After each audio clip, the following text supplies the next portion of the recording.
All right. See how your mic is? You should be okay. All right, we're good. Um, can you guys hear him okay in the chat? Yeah, Or can you hear let me? me know if you guys can hear me. I can hear you. All right, cool, cool.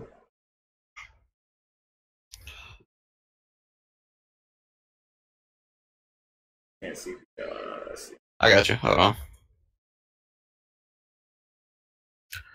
Yeah, We that's can it. hear. Okay. Well, welcome in, everybody. How's everybody doing? I'm gonna take a little moment to speak to you guys first before we get started. But today we're talking about avoiding self-destruction. How to avoid self-destruction. Apologize for the delay. Just some technical difficulties. I guess you can see we got it together now. So better late than never. How is everybody doing? Tell me what's going on out there, guys, before we get started. Can you guys hear him okay? Or can you hear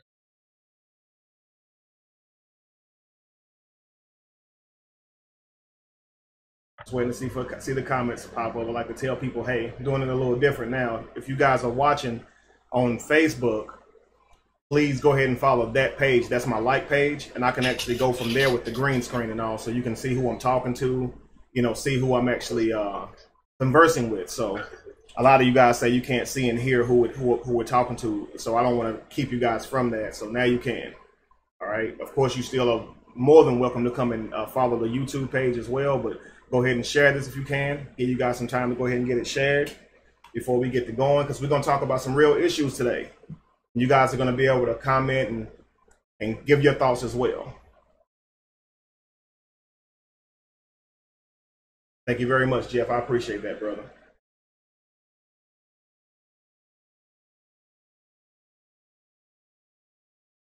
I get so many, Clarence, I'm going to have to try to look for it. Message me as well. I'll try to find you, man. I will. What's good, Illuminati One? What's going on? Illuminated One, I'm sorry. Yeah, Jeff, I appreciate that, man. People starting to follow and come and listen, man. So as long as people listening, we good. We can hear the information and turn around and change from there. I ain't going to delay it any longer, guys. I will keep checking the messages, though. I want to just give you guys some heads up on a couple of things.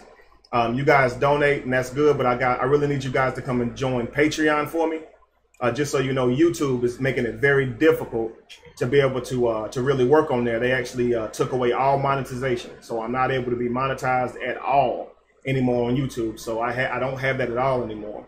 So if you guys could, please subscribe to my Patreon, or please go ahead and continue to donate on here, because I'm gonna need all the help I can get if we're gonna keep this thing going.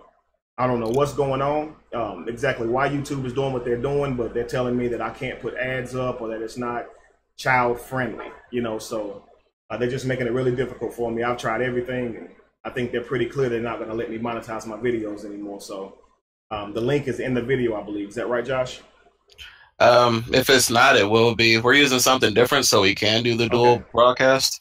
If it's not, it will be. And basically our goal when we do these, when we ask for like donations and support, we want to give people the content that they want, and we feel that we should be able to earn, I think the $1 donation, like a $1 a month is on there. So our goal is to at least earn $1 a month from every individual that we can help, inspire or give information to, or just kind of expand the knowledge of. So if we earn, your support, please like, share, and just sign up for the Patreon, just like $1. So I think if we can earn that from you, then we would appreciate it, and continue doing what we do. Right. And just to say, Jeff said website. Jeff, you're absolutely right. Those things don't take money. So that's why I need you guys to donate. Keep me on your mind, guys. Keep the mission on your mind so we can move this thing forward. Because I can't do this stuff alone. So definitely, I am working on getting a website, because I got to get off of these different platforms where people can just control it that way. I remember like being terminated from my job. As soon as I did that video and it went viral, I was thinking, man, these people can just come fire you. And it's like I'm still in the same situation. Somebody don't like what I'm saying on Facebook or YouTube or anything. I mean, they can just come and shut me down. You see and it's their stuff. So what can I really say?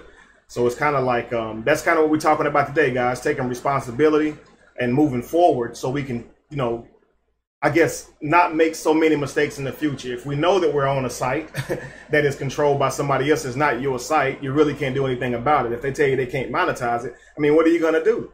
All you can do is build your own, right? And I think that that to me honestly goes synonymous with what goes on in our reality, is that we're too busy asking someone to do us a favor or help us out in some kind of way when we really need to just, take control of our own reality and help each other and create our own. We won't have a problem in that area, but we depend on somebody else to make the move forward. So, but I wanted to give you guys that information because I want you guys to know how important it is to me and the mission, okay, of setting our people free, and having someone else to listen to and talk to when you're trying to navigate your life and your reality away from religion. So I definitely do appreciate in advance you guys' help. I want to ask Josh, is there anything else you want to say before I continue on? One thing, did you share this to your personal page from your the fan page? Yes, I did. I shared it. Yeah, I did. I shared it to the pages. Okay. Aside from that, again, I just want to stress our goal is to, because I don't think it's accurate to say like we're just asking for donations. I think we give a lot. We get like 3-4 hours like a week in shows, and then we got the videos that we're going to be doing more of. So again, we're just asking for a fair exchange of support. So if our time is valuable, or if you like what we do and things like that, like I said, just $1 is plenty, and I think that's a fair exchange of your time and ours for what we do. So that's all. I want to get us to convey that it's earned. in a sense. I want to ask: are there any links in there right now for donating? Carla just asked about it. Hang on a second. Okay. If not, I'm gonna check now. Give me just a few moments. Absolutely, Josh. If they're not up there, guys, Josh will be adding those in. So just keep a lookout for it, please. So just in other news, you guys know last week we missed our show. We would have missed the show anyway, but I missed a show that I had been planning for a little while, and that was really devastating. So I was going to perform, and I had to put that off because, of course, my tooth abscessed, so I had to get surgery on my mouth. It's getting better. Okay, it's not all the way back, but I can talk, so that's cool. I think I still got a little bit of swelling on the inside, but other than that, it's all good. But the thing, I guess, the worst part about it is it was my birthday weekend. So I wasn't able to do anything. It was just like, gosh. So I'm glad to be back with you guys. So let's just put it like that. It was killing me last week to not be able to come on here. And Josh will tell you, man, I was really trying to. I had to have surgery the very next day, and it was hurting my mouth to talk. And Josh was like, man, you just need to just chill out, man. We don't want you hurting yourself. But it was rough. Thank you so much, Carl. I appreciate that. If you guys refresh the page, if you're in the live stream now, if you refresh the page, or it might have refreshed automatically, you should have the all the information there for PayPal or Patreon or whatever, T-shirt, whatever. So it's all in the description box now. And guys, let me just let you guys know something. You saw Carla just donate. This is what I'm talking about having each other's back. Like, Carla is in Texas. All right, Carla went through all this stuff with the flooding, with the hurricane, and all this stuff. And you guys will be able to hear from her shortly, because she's going to call in and we're going to talk a little bit about this stuff. But because she's going to give us an upfront, personal perspective from Texas and what she is seeing. I know a lot of us we're watching this stuff on the media, and we don't really know exactly what we're getting. We're looking at the story and how they spin it, and their narrative and how they spin it to us, when we really want to know what's going on. So she's going to actually talk to you about it. This ain't going to be from no YouTube share. This is going to be from her actually seeing it herself. So this is not just hearsay.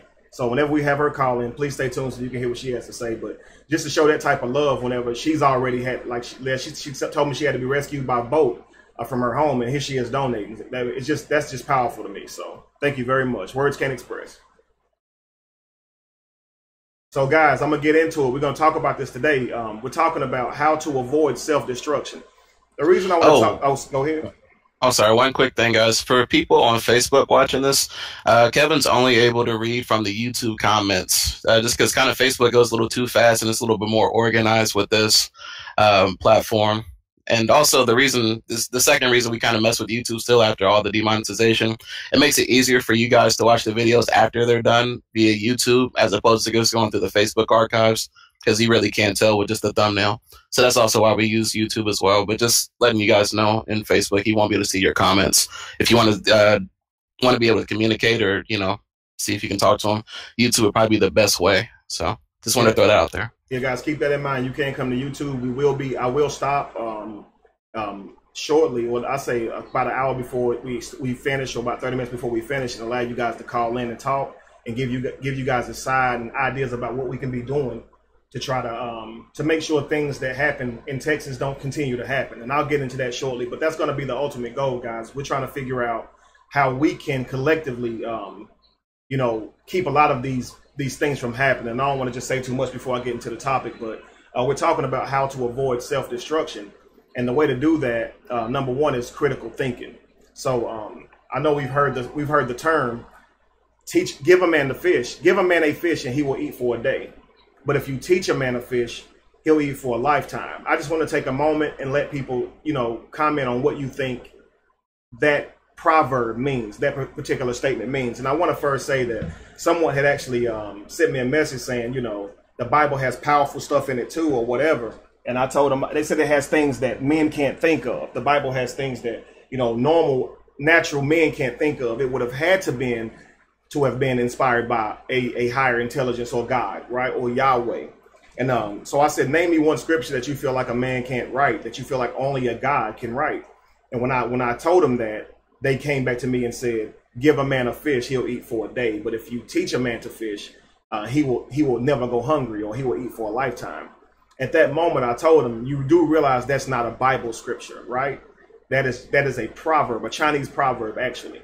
And they were dumbfounded. Wow, you mean to tell me that's not a scripture? No, it's not actually. It's a Bible scripture at all. You just think that. I don't know why you think now. Now tell me, did God write that too? Did God tell the Chinese person to write that proverb, or wherever it came from? So we look at these proverbs and we think that nobody can actually come up with these things, but when these are definitely written by men. But I will say that a lot of these proverbs and even some scriptures in the Bible do have some truth to it. I didn't say fact in terms of historical, but I mean, they do have some truth, things you can draw from. So to that statement, give a man a fish, he'll eat for a lifetime. But if you teach a man to fish, he will never go hungry. Please tell me, guys, with some of your comments, what you think that statement is literally saying, just in your shortest words possible.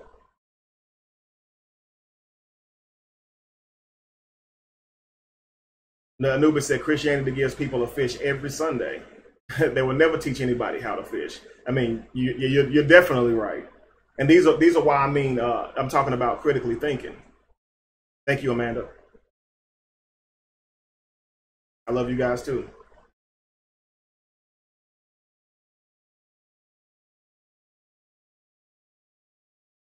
So I'm just gonna wait a little minute, guys. Just comment to me what you think that means. Survival skill. There you go. I really like that. Survival skill. So to recommend Cav says survival skill. What y'all got? What else y'all saying? And again, on Facebook, if you guys want, you can talk amongst each other. But unfortunately, I can't see your comments. So if you want to be able to have me respond to your comments, please come to YouTube.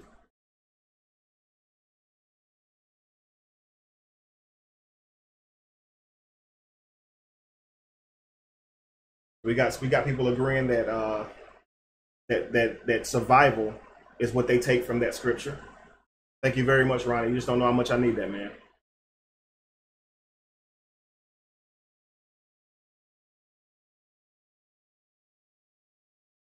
Yeah, Deanna said working for what is yours versus being a freeloader. Absolutely. Working for what is yours versus being a freeloader. Because if you continue to allow people to give you a fish, right, it can spoil you, and you will continue to depend on someone giving you that fish. If you never had this happen to you, loan someone money, and I'm talking about they may go for 6 or 7 months before they ever ask you for anything. But once you loan them that money, they're going to need you a lot, because many people are telling them no, and they become dependent on you because you cared enough to help. It doesn't make them a bad person. It means they need help, but maybe they need to know how to not need help, how to fix their situation so they don't got to keep helping you, asking for help. Self-sufficiency and freedom. Absolutely. I like that too.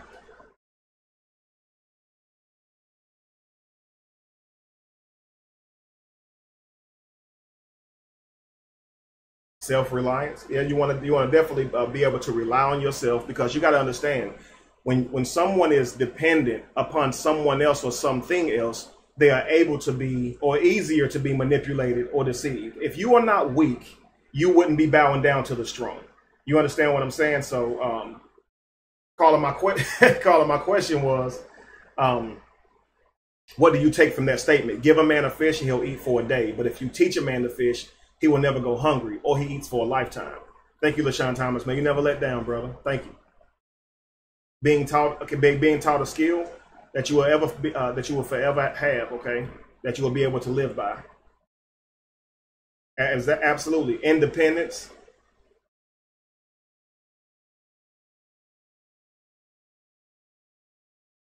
And some people are used.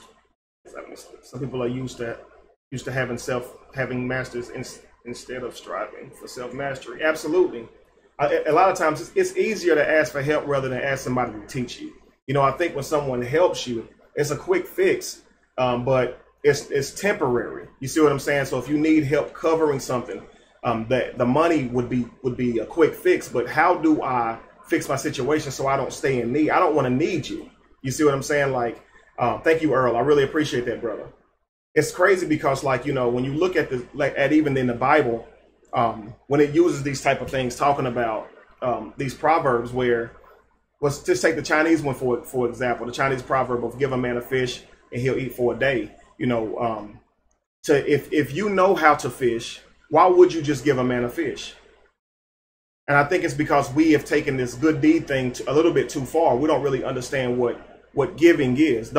That's a band-aid just to give somebody something. Now, I'm not saying leave them hanging, but I'm saying if you help them, why not give them information to go with that so they don't continue to need, you know? So I was just writing down my thoughts here, and I had put that it's so funny that somebody had put self-reliance, but I just put, you know, here that though these proverbs teach us on how learning skills tend to help us be more self-reliant, this is never more true than with critical thinking. You know, when you teach a man to fish, you are teaching that man how to critically think. You know, you can't teach a man how to think, or how to fish without teaching him how to understand where to fish, right? What to fish with, what type of bait to use where, because every fish doesn't bite the same bait. So if you're going to learn how to fish, it's more than just learning how to put a worm on a hook and cast it out and just sit and be patient, right? Because people go out and take the time, you know, to fish and come back with nothing, or come back with one little bitty fish, where if you had just known how to fish,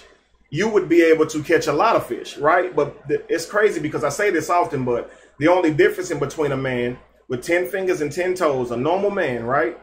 And another man with the same thing. I'm talking about the playing field is level.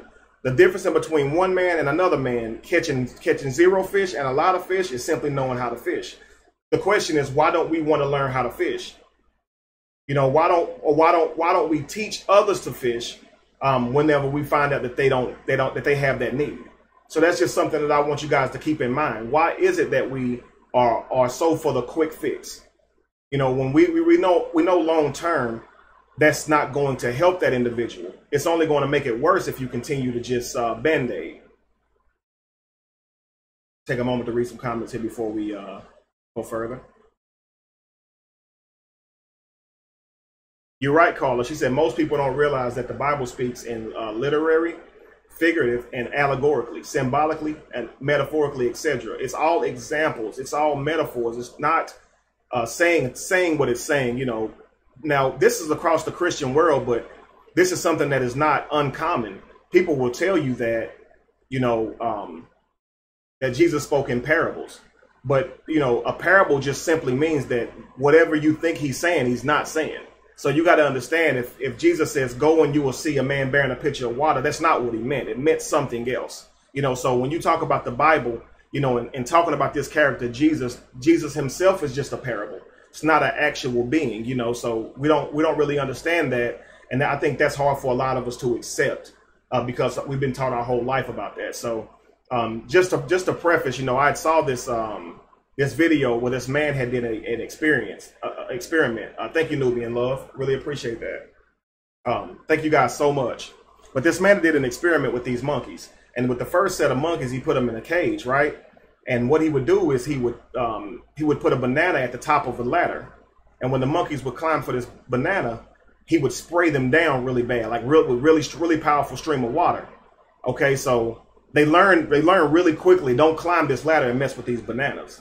Okay, but what he would do is every time he would put one monkey in, he would take one monkey out. So he was trading them off. Okay, so yeah, he had all the monkeys labeled. So when the new monkey would get in, of course, he would try to climb that ladder and get that banana. And the other monkeys, not wanting to be drenched in water, would beat this other monkey, right? So now the monkey who's now being beaten doesn't even know why he's being beaten. He just knows that they're beating him because he wanted to climb this, climb this ladder and get this banana. But now he knows that's not the right thing to do. Well, again, the scientist or the man who's doing the experiment trades off another one for another monkey. Okay, he makes another swap. And then, of course, that monkey gets beat when he tries to climb the ladder. Now, what's funny is the monkey who had gotten beaten the first time is helping beat the other monkey, and he doesn't even know why. Now, this whole, experiment is based on, of course, that monkeys can't communicate, right? But even if they can, the monkey is under an idea that he'll be wet for eating a banana, and he himself hasn't witnessed it.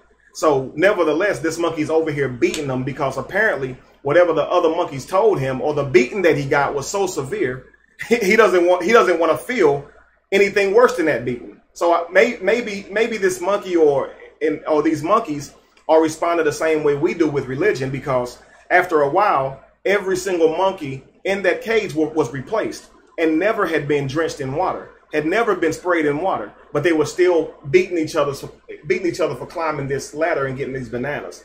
So that's just something to think about before we get started. It's like, do we really repeat our predecessors or our ancestors? Thanks a lot, Brandon. Do we really repeat their mistakes and problems simply because we don't know any better and we haven't taken the time to critically think? If someone teaches you, one thing, you have to understand that learning one thing or learning how to fix one thing can be convenient. It can help you, but learning how to critically think, you can learn a multitude of things. So if I just tell you, how to fix a car, and that's all I tell you, just this goes here, without actually telling you why, without me around, you're not going to be able to function. And this is what happens in churches. And I don't want to say all churches, but I do mean all churches when I'm talking about reality. Now, because some churches teach more literature, biblical literature, than others, where some don't teach much at all, as they don't want you knowing enough to ever leave their church. They want you to be a flock or a member forever. That's why they don't ever teach you about why they ask you for tithe. You see what I'm saying? Like, they will never tell you the real reason about why they ask you for tithe, because it ain't in the Bible and the way that they ask you for it, but they need you to keep believing it. And as long as you're ignorant and don't know how to research the Bible for yourself, you will continue to bring your 10% every day. So that's just one side of it. Thank you so much, Anubis. Thank you so much. So guys, we see this stuff happening, and we see this happening in school as well. School, they give us enough to learn the history that they want us to know about the country, but not enough to really move forward in our lives. You see what I'm saying? So school does not create an environment conducive for creating a better world. They create an environment for us to go out and repeat the reality that they teach us. So a lot of children before they go to school weren't racist. Okay, when they saw a certain person of a certain ethnicity, they didn't feel a certain type of fear or any type of stereotypical type idea. But once they left school, this happened. Now, you can say the teachers are not teaching the kids to be, or the children to be racist, but at the same time, you're dealing with many different parents who send their children to school, and those children bring in what they have been taught by their parents. So until you make it a strict rule that these things will not be allowed in school, we're going to continue the problem. And then the school at least supplements it with the teaching that they do, with the teaching about, when Columbus found America and all these type of things. I actually missed who that was that donated. They just donated $5. Josh, did you see him?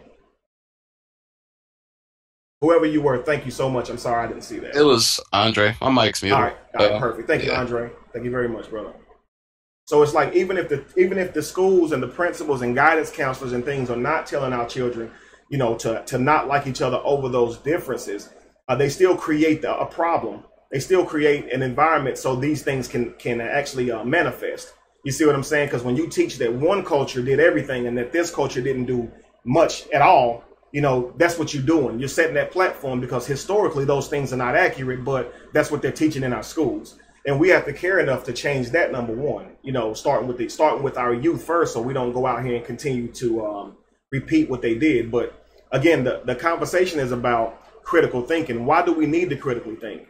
You know, because we have a media source, right, who gives us a story. And if we're not careful, we'll walk away believing that story. And if you don't walk away believing it, you still walk away even confused about what the heck was going on anyway, because you're going to get one side and then you're going to get from another side. You're going to get on Facebook one story. You're going to get from people who were around it or close by of one story. But then by the time the news reports it, it's something totally different. And it's often, you know, characterizing the person. Like, say, if someone gets killed, right? Instead of talking about the actual situation, that person, that the victim who was killed for no reason, their background is brought up. Their criminal record is brought up. But why is that necessary when they were just shot and they were innocent? You see, so we got to understand that these media sources are really owned by 6 companies, literally 6 companies. So, wow. Is everything okay? Josh, let me know if everything's all right. Something jumped in front of me. Yeah, it's me. Sorry. Okay. You're, I think it's like there's a few dips in like the connection, so I'm just trying to check on that. But you can continue. Okay. It's nothing dramatic. I just want to try to crisp it up a little bit. Okay, I got you. Absolutely. So yeah, I'm just gonna take a little moment and just look at some comments again. I'm just trying to take time out and give you guys more of my time. I'm always, you know, everywhere else, and I don't really get to see you guys. I go back and look at the show, and I'm like, man, I would have loved to respond to that. So you guys are very important. So what you guys have to say is very important. I want to give you guys the time to be able to speak as well.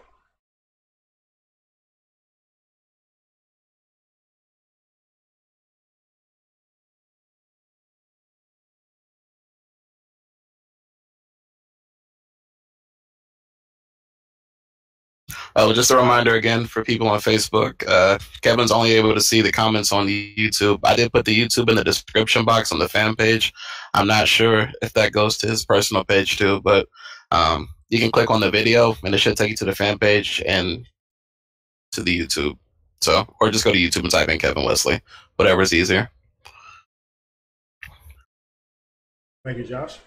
So I was just going to say, you know, with the type of teaching that we get in church and then religiously, you know, and with religion in church and of course in our schools, does that bring us to a place where we're afraid to question the government, to actually literally question the government? Because it's almost like if someone hasn't yet already presented us with an idea, you know, it's hard for us to manifest that idea. And I think that's due to critically thinking, you know, so. Actually, what I'm going to do is I'm going to actually, I thank you, Antonio. Man, I miss y'all too, man. I wanted to be on here so bad. I don't know if you just tuned in, but I was just saying that. I wanted to be on so bad. Or badly, I should say. We speak proper English on here. So anyway, guys, I want to show you guys a video before I bring on my guest today because we're going to just have an open conversation. But I want to show you this video. He sent me this video and he had just told me that, you know, a lot of my work had inspired him. He was definitely a Christian. And then he had saw, you know, some of my videos and those videos had woke him up. So what I want to do is before we bring him on, I want you guys to be made familiar with him. So I'm going to play his video for you guys so you guys can see what he's talking about and see the video for yourselves. I'm ready when you are, Josh. You can hit play.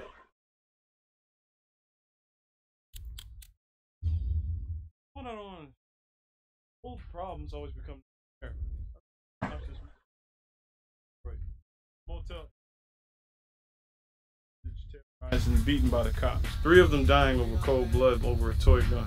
Tamir Rice, anybody? Seeing this movie made me feel 2 things. 1, I can't believe I had no idea about this historically. 2, it made me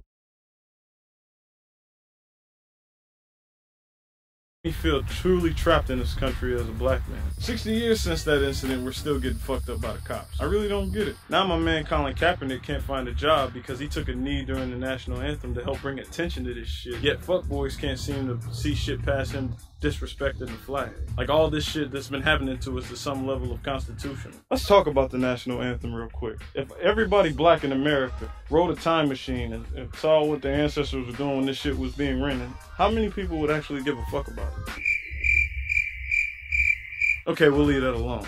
I can understand a certain level of respect for one's own value, but what's that compared to people getting executed in exchange for paid leave and a full GoFundMe account? Cap ain't the only one that took risks this big. Craig Hodges fucked his career away for the stance he took. Mahmoud Abdul-Rauf. We all know how they tried to do the late great Ali. Tommy Smith held his black fist up during the 1968 Olympics during the national anthem. And the only country to shit on him was the country he wanted for. I bet no black people were telling him he needed to cut his hair to get his job back. Shout out to Michael Vick. And you want me to stand for liberty and justice for all? I'm sorry. Liberty and justice for who? Apparently there's not enough of that shit to go around. Like it's an hors d'oeuvre tray or some shit. Black people get all the liberty, white people get all the justice. We live in a country where 5 black men can do time for 1 handgun, and a white man can do 6 months for rape because he has a future. Tamir Rice had a future. Mike Brown had a future. Jonathan Ferrell.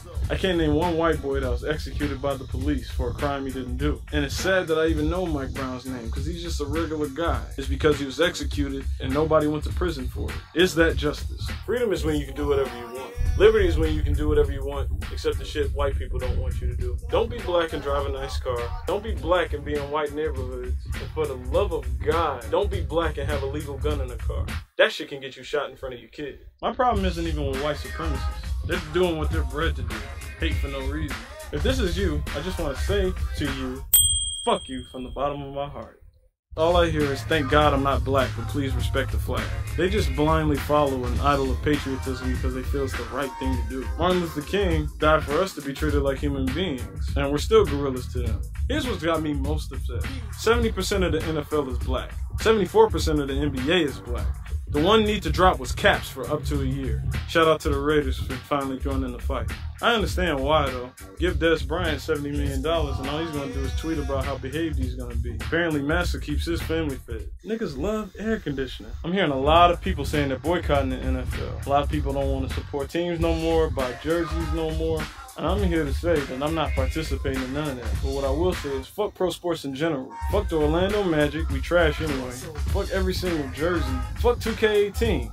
Wait a minute, maybe not quite 2K18. But you get what I'm saying though. I'm glad that Colin Kaepernick was a black man that woke up one day and realized he lived in a country where a man can lose his life at a traffic stop and literally nothing happened. Just a slap in the wrist and he gets to go back to work. A nigga like me has no faith in humanity. People are gonna find reasons to do what they want to do and call it the right thing because it's what they're willing to do. It's about what the right thing means to that individual.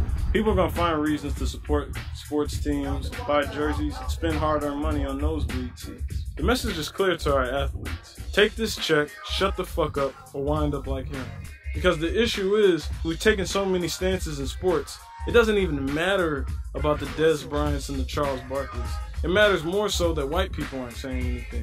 White people started slavery, and black people can't end it. It's going to take a collective effort for everybody to love each other and make a stand against the powers that be to change things. It's clear to me who has the psychological edge in this country, plus who really owns money. Because it seems to me the people that have the most money have the most freedom. Even the richest black men in this country still can't make their own choices, especially when it comes to civil rights and racial issues. I just dream of a day in this country where the worst things can get the most attention so they can get fixed. Sorry, I just dream out loud.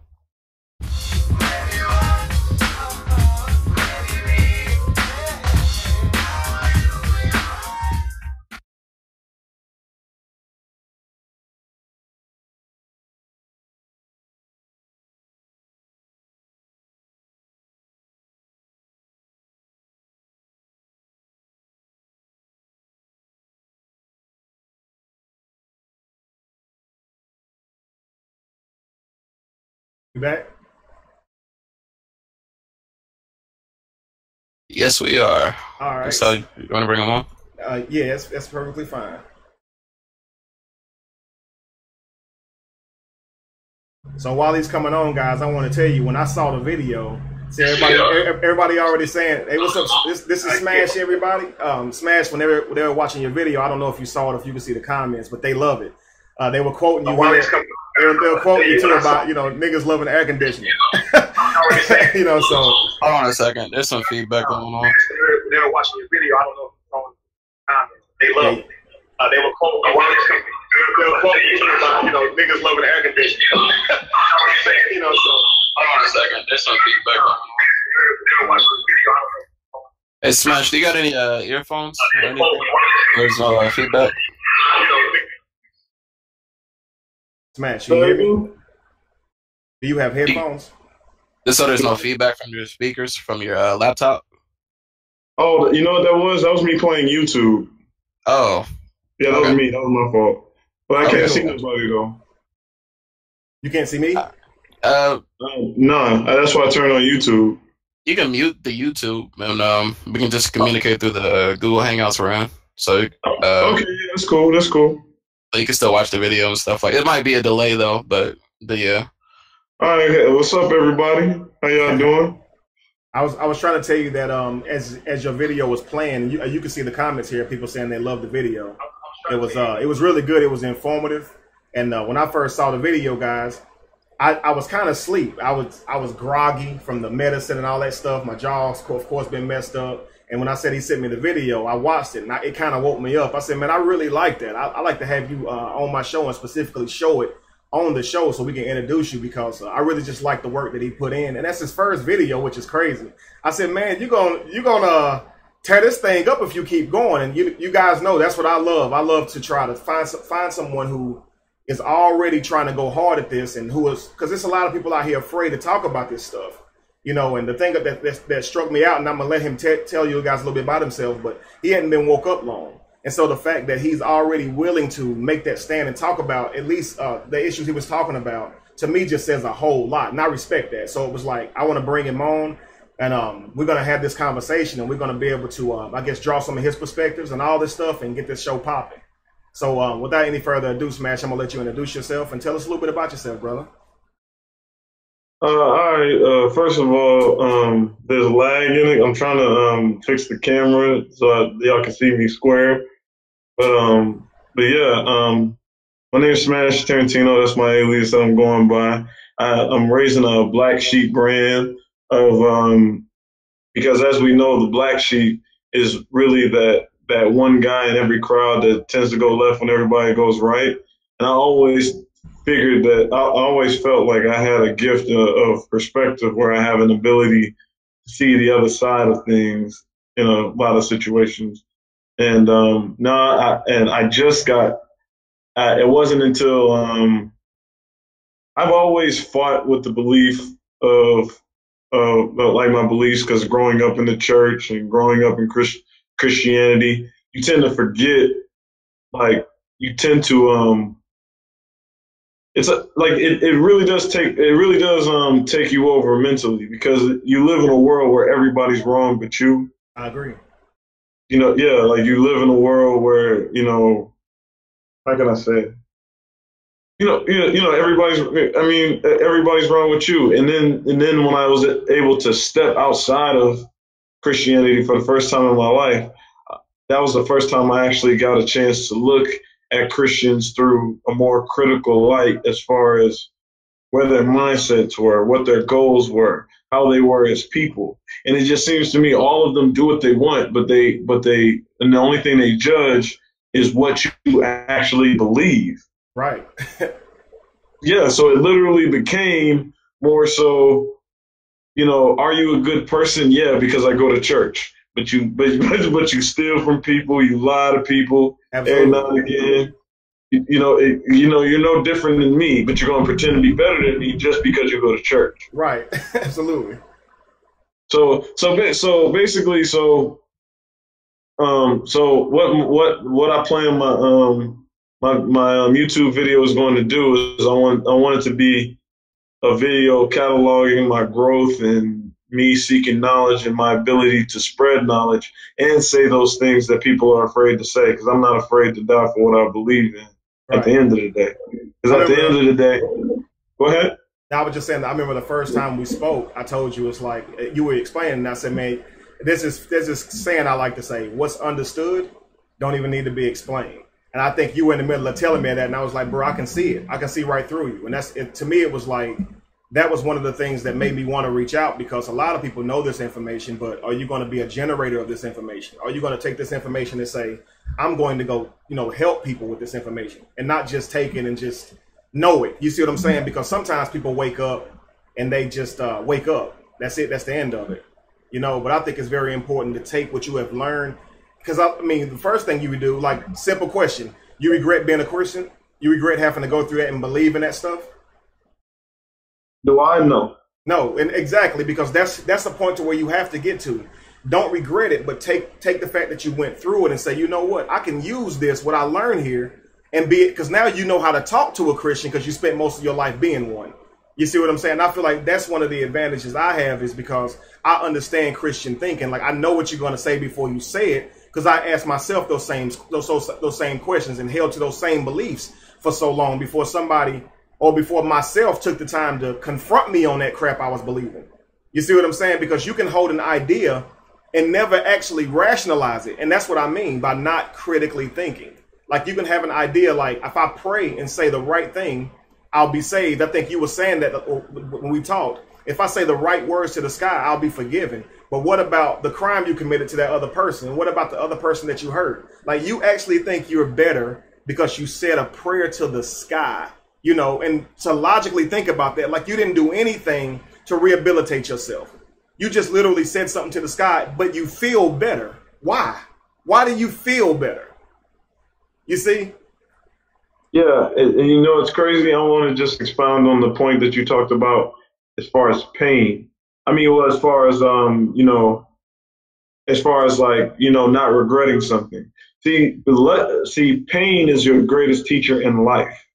Like, it really is, because you go through something, it hurts you and you learn. So it's like, you know, anything you want to be great at, you're going to get disappointments, you're going to get shortcomings. When it came to leaving Christianity, it hurt, because at the end of the day, you know that you're going to hurt grandma, you're going to hurt your mama, you're going to hurt people that you grew up with believing something. You know, so it's like, at the end of the day, I can't lie about what's in my heart, though. It's like, at the end of the day, how can I accept Jesus in my heart when the only place I literally heard him from was my mama's mouth? You know what I'm saying? Like, at the end of the day, it's like, you know, I used to, when I was going into church, I used to see people catch the Holy Ghost. I went to an apostolic church, so they only thought that you only caught the Holy Ghost when you, like, went all spastic in church and then, like, damn near like mucus and stuff, and you didn't have the Holy Ghost unless that happened to you. Right. I thought that was crazy, because I'm like, okay, so the Baptist church I grew up in, so none of them are getting the Holy Ghost. It's like, everybody has their own rules in the same game called Christianity. You're right. And when we look at basic standardization is knowledge. So why should you run away from knowledge? Right, absolutely. What harm can knowledge do? Like, real talk. Like, if you've been praying to something for so long and you learn that it's not true, what is it really going to do? Because it was never true. The problem is you just believe in it. So if you understand that the belief isn't true, there's no hell to go to. Like, I was just telling you before we started that a guy had told me that he just could not get over the fear of hell. And this was a grown adult male now saying that he could not get over the fear of hell. And we were talking about how, just rationally, like, to think about a grown adult, male or female, to fear a place that nobody's ever saw, just as you would fear a boogeyman at 5 years old. You see what I'm saying? And it's like, it's just dangerous, because the Bible's literature never, ever speaks of this hell in the way that it's taught, ever once. Like, in fact, the word hell wasn't even in the Bible until we got these translations. When you look at the Bible in the Hebraic language, there is no mention of a hell, ever, not once. Like I said, Sheol meant grave, and Gehenna was just a land that people burned things at. So there was no actual idea that people burned in a hell. And people say, well, Jews don't want to accept Jesus. Well, that's why. You don't hear about hell until Jesus. Paul, the writings of Paul is who say that he knew Jesus. His name was Saul, changed his name to Paul, supposedly met Jesus in a vision. So Paul is the equivalent to Muhammad. He never met Jesus, right? Now, I'm saying this from a standpoint of the Bible's literature. Obviously, Jesus never existed, but according to the literature, he never even met Jesus. You see, and he's the one who's writing these stories of Jesus talking about hell. You know, so it's one of those things where, why do we believe in it?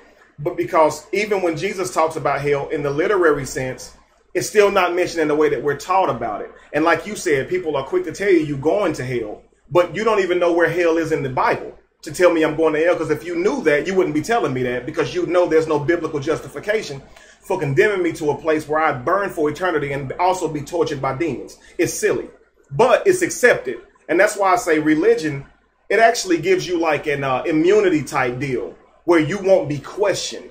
You see, if a scientist was saying that hell existed, we'd want irrefutable proof. But if a preacher says it, it doesn't matter. It's okay. You just got to have faith. But nobody ever asked for faith with science. You know why?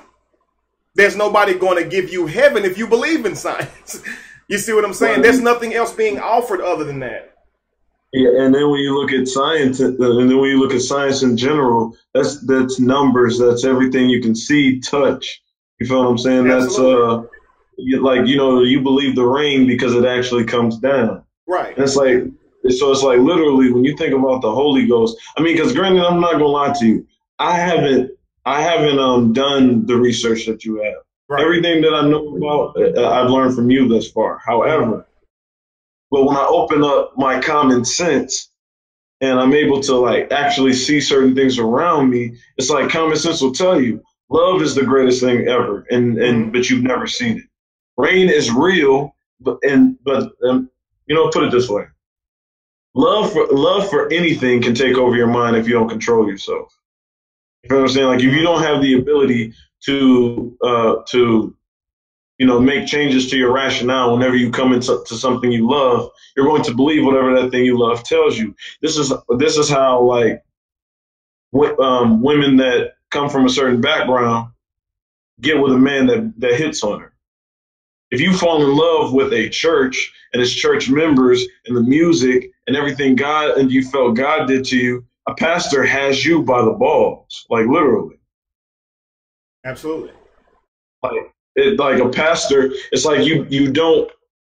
It's like you hear those fables about like pastors sleeping with various women in the church. I remember my pastor made pastors at my mom and my grandma. You know what I'm saying? Wow. But he's completely free of judgment because he's the pastor. Right. You know what I mean? So even when you look at everybody on top of the pulpit, they get perk packages as well. Oh yeah, man. All you have to do is just subscribe to the religion, and you're going to get at least the minor perks. You see what I'm saying? Like that's what I was talking about with Christianity. It's one of those things where, you know, if you ask them, are you a Christian? You didn't ask them, do they go to church or they a preacher? Even if they don't go to church, period, they're going to tell you, yes, I'm a Christian because they believe in Christ. That's what makes them a Christian. It doesn't though. Like even Christianity has rules, right? You got to be saved, right? You got to be doing all this stuff. You got to repent. So all these people will still say, I'm a Christian, which simply just saying, if I'm a believer, somebody is who my mama told me about. You see, and like you said, hey, I can't say I did all this research, but at the same time, for any person who's gonna, because this man, I got Christians and Hebrew Israelites and people who subscribe to different forms of sects of Christianity, who are going to blast for saying that. He said he ain't even really do no research. I'll do all the research that you've done.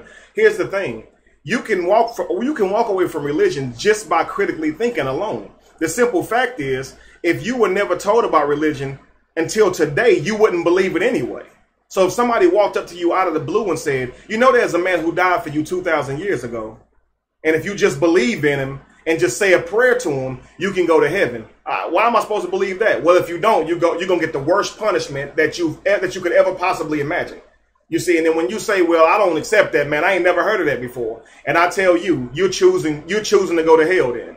And you're going to say, no one would ever choose to be tortured forever. I just don't believe you, bruh. Don't say I'm choosing to go there. That just sounds crazy. So with that logic, what's really the difference between Jesus Christ and Santa Claus? Exactly, none at all. But the difference is a book, and the difference is a culture, buildings that sit everywhere, billboards that's posted up everywhere, and your parents continuing to tell you that Jesus exists past age 7 or 8. I mean, I don't know what age you wean your children off Santa Claus, because I didn't teach my children that crap. And if I had known Jesus didn't exist, I wouldn't have taught them that crap either. You see what I'm saying? Well, feel me on this. Me personally, and this is why we're having this conversation. I subscribe to the Santa Claus thing. I have two beautiful daughters, and for whatever reason, when I was a Christian going to church, my children still celebrate Santa Claus. I hung up a tree, told them about Santa Claus, told them about the Tooth Fairy and all that. And I didn't realize, of course, I didn't realize exactly what I was doing. Right, absolutely. So I didn't realize I was. And this is funny because people aren't really going to admit this, like that. You know, when one day I just saw what I was doing. It's like when you take Santa Claus and you apply it to children. If you were a kindergartner or first grader saying that I don't believe in Santa Claus, all the kids are going to castigate you. Right. You don't know who Santa Claus is. How can you not know who Santa Claus is? Don't you get presents? It's the exact same thing. Absolutely. As like if you come up to me and say, I don't believe in Jesus. I mean, how don't you believe in Jesus? You ate today, didn't you? You do this, you did this, you did this. It's like it's crazy how that works. You feel what I'm saying? Where we're both how we're all taught to chase a phantom from childhood. Like either way, we choose to have faith in something that we never seen, never touched. We just experience him. But I can make you experience anything by making you feel certain shit. Right. You know what I mean? Or at least teaching you that feeling speaks to the belief. So it's like if you pray to Jesus and you feel happy afterwards, it validates Jesus is real. No, it doesn't. It validates that you believe you were saved. You was just scared of hell and burning for the rest of your life.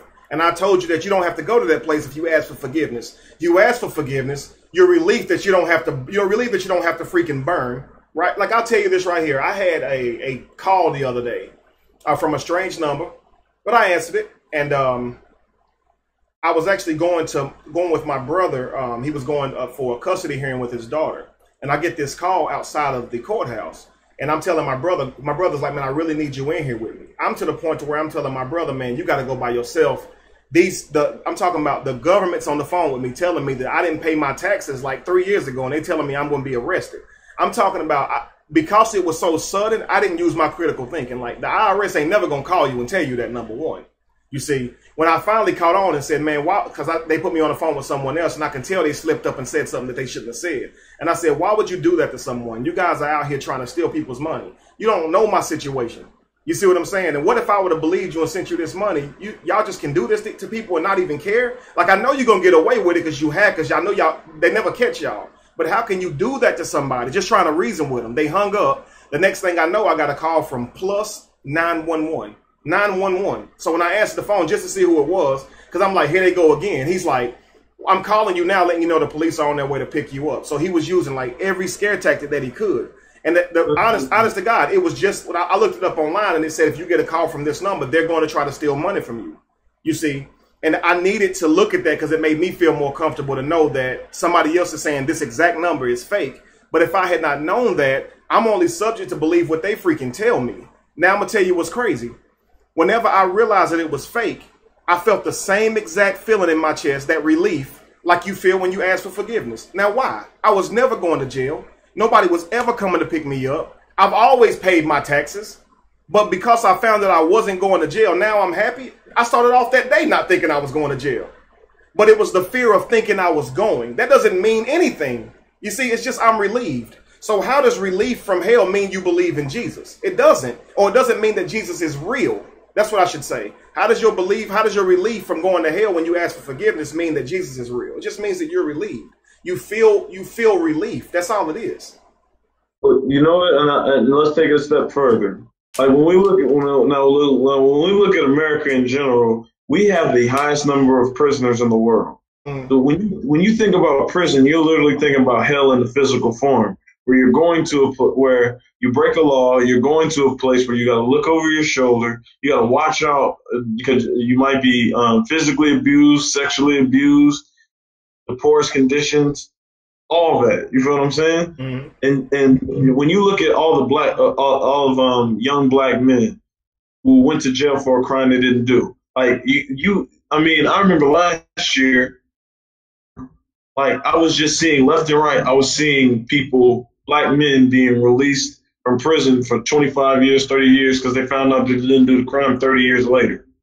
Mm-hmm. Mind you, Like, and now we have a judge, we have a court system, we swear on the Bible in court.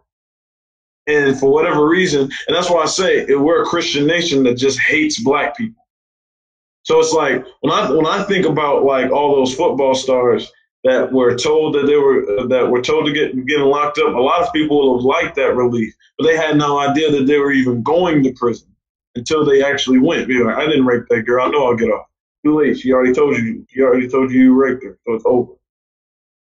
Like when you talk about heaven and hell, it's literally where you're put in situations where you have to figure out a way to be happy despite what you have, like being grateful no matter what. And that's super hard when your circumstances become harder and harder, and on top of that, it's beyond your control. Absolutely. You feel what I'm saying? Absolutely.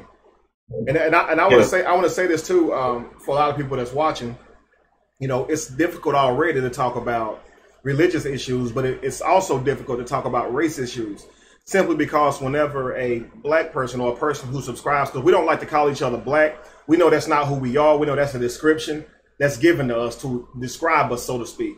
But we say if you go under that description as black, if you start talking about oppression done to you or people that look like you, people often say, well, here they go again. And I say that that's one of the main problems, that we as a community of human beings can't work together to better our corporate future. Like, we have to be able to understand that if a man says that he's being treated a certain way, that he may not be lying. Everything is perspective. And from your side, you may not see someone being oppressed or mistreated, but understand people are not just blowing smoke out of their behind. And I think that that's the biggest misconception, is that we don't care to know that they're really telling the truth. We just kind of separate ourselves because it's not in our, I guess, our matrix. We don't have to see it. It's not in our reality. One of the things you said earlier on your video was that, you know, freedom is being able to do what you want, right? And we don't have that right. You know, you have rights, and rights is whatever the government, or you said white people, tell you to do. I want to clarify, you know, when he says that, he's not meaning like the typical, you know, white person you see in a supermarket. It'd be silly to think that he means that. You know, we're talking about the elite in the government, which, you know, when you look at the elite, as far as the elite families of this world, and there's none of them that's black, you know what I'm saying? So, but regardless of the color of these people in these places that's doing this evil, it's really irrelevant what color they are. See, my whole point is, if people are killing human beings, we should have a problem with that. Somebody said earlier, you know, what about black on black crime? You dang right, black people kill each other and white people kill each other. It should be a problem on every side. But I'm going to tell you why people don't really talk about black on black crime. Because it's not in front of us. See, they make a point to show you a cop on black crime. They make it a point to show you that, you see. But they're not showing us black on black crime. You're not seeing a black man shoot another black man out on the middle of the streets on Facebook. I guarantee if you saw that, you'll see people saying how wrong that was. You're not seeing black people walk up to other innocent black people and black people saying, I'm sorry, what I do, and they just shooting them down. That's not what's happening. Statistically, black people kill more black people than white people because they're grouped together in as far as geographically. Right. As far as geographically, they live around each other. And white people kill more white people than black people. Actually, it's about 85%. It's about the same. So we don't have a term for white on white crime simply because the media doesn't want a term like white on white crime, because it just might project that there is a problem. You see what I'm saying? So you got to understand. That's why I say you got to think critically. Because you see someone stereotype an individual and say he may be prone to violence because he's a certain color. Logic says otherwise. And at some point, you got to stop believing what the Matrix tells you and start listening to your logic, your higher self. You see, because we understand that when you caught up in ego, you have the tendency to think that you are right and everybody else is wrong, kind of like with what the Bible does. I think we talked the first time and I was telling you about the first 3 chakras and how the Bible keeps us living in what is considered the first 3 chakras. Now, people, if you don't know anything about chakras, there are 7 of them. And your first 3 chakras, starting from the bottom up, is your root chakra, and your sacral chakra is that second one. I really want to say those 2 chakras right there, your sacral chakra and your root chakra. Your root chakra is dealing with, of course, your finances, okay, your foundation, your safety. If you don't feel safe, you're not going to be able to really live your life properly, right? So we know that being fearful, Carla said it earlier, but being afraid brings your vibration down, right? It lowers your frequency to be afraid. And we walk around afraid for getting kicked out of our places, losing our job, not having enough to pay all our bills next week, even if it's not, you know, a fear like being shot in the streets while you get pulled over by a cop. I understand that's not everybody's fear, but we all have them. So if you have troubles in like your finances or things like that where you don't feel safe, that may be a root chakra problem. But then the next chakra is the sacral chakra, which deals with desire and sex. You know, and I'm thinking that we actually live in not just sex, I mean desire, period. So I think we live in those two or three chakras simply because of religion. Religion holds us back. And that's what I mean. Like, it's time for us to wake up and see that human beings matter, but we'll never be able to do it because we're stuck in those type of ideas where, say, for instance, we can focus on, you know, Joel Osteen and what he's doing. But what we're not doing is focusing on who doesn't have a face. It's almost like we need a face before we can actually have a problem with what's going on. Let me just explain. All right. We live in a country where no matter who you are, okay, or unless you're somebody exceptional with some type of immunity, you are paying taxes. Unless you are new to this country and you're given that right to not pay your taxes, most of us are paying taxes every single week. And that's just when you get paid. And then when you go buy something, you pay more taxes, right? That's like groceries. But if you buy a house, you have to pay taxes on your house every year, and it never ends, even if you buy your house cash. If you buy a car, you have to continue to pay taxes on that car. They can take it. This is the life we live in. Now, I want you to really think about this. This hurricane happened, and many people are out of house and home, right? Why would the government even allow us to donate? They print the money. They have access to the money. They write contracts or write checks for billion-dollar jets.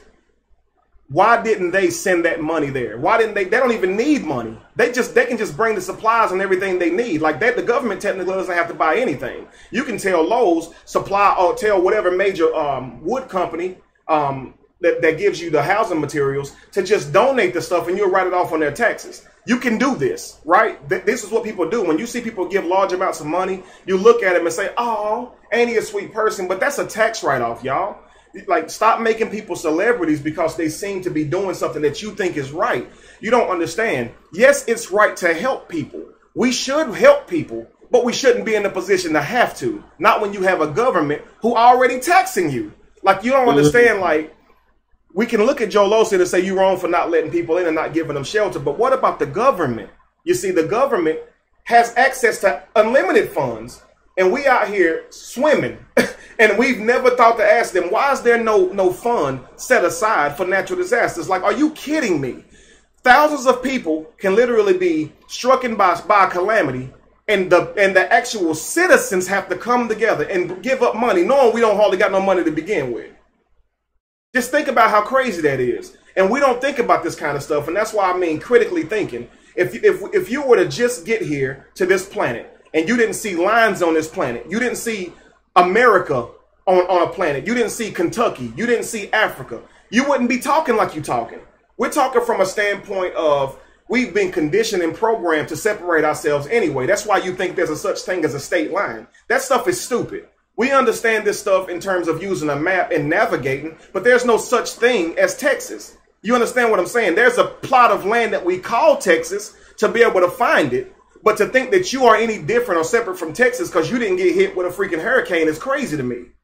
You see what I'm saying? Like, we're all people. We all should love one another. It should break your heart as much, just like seeing your daughter in Texas. When you see somebody you never saw in Texas, you know, being put out of their house and home. I mean, you know, we talked about Proverbs and them having truth to it. One of the things that the Bible says is love your neighbor like yourself. You know, that statement is true. Now, these characters that's attached to this stuff, they never existed. But listen, man, like, maybe we need to start reading the Bible again. Nah, I'm kidding. But I'm serious. It's like, from a standpoint of why do we overlook one another, right? For sake of being mad at Joel Osteen. Like, is he really that important? My thing is this. We need to talk about it. We need to talk about the stuff he did. But from a standpoint of why are we giving money to this man? You see what I'm saying? So my thing is like all the memes you see out about Joel Osteen. Why are we not sharing memes that say why are you continuing to donate to, like, Joel Osteen ain't the problem. You don't understand. Joel Osteen is only a problem because we have made him rich. You know what I'm saying? Like, we wouldn't even be looking at this man if he wasn't in that financial situation. So it's go ahead. Go ahead. I'm sorry. No, I want you to go ahead. Go ahead. I want you to go ahead. Well, we'll see here, because I just wanted to expound on Joel Osteen real quick. Sure. Because Joel Osteen, like, what's peculiar about him is, like, he's no different than, you know, Creflo Dollar won like $21 million for a jet. It's like, at the end of the day, it's like, I watch a lot of Corey Holcomb's stuff, and one of the main things he says is, like, a pastor is a hustler, just like anybody else. They walk up on you and they sell hope.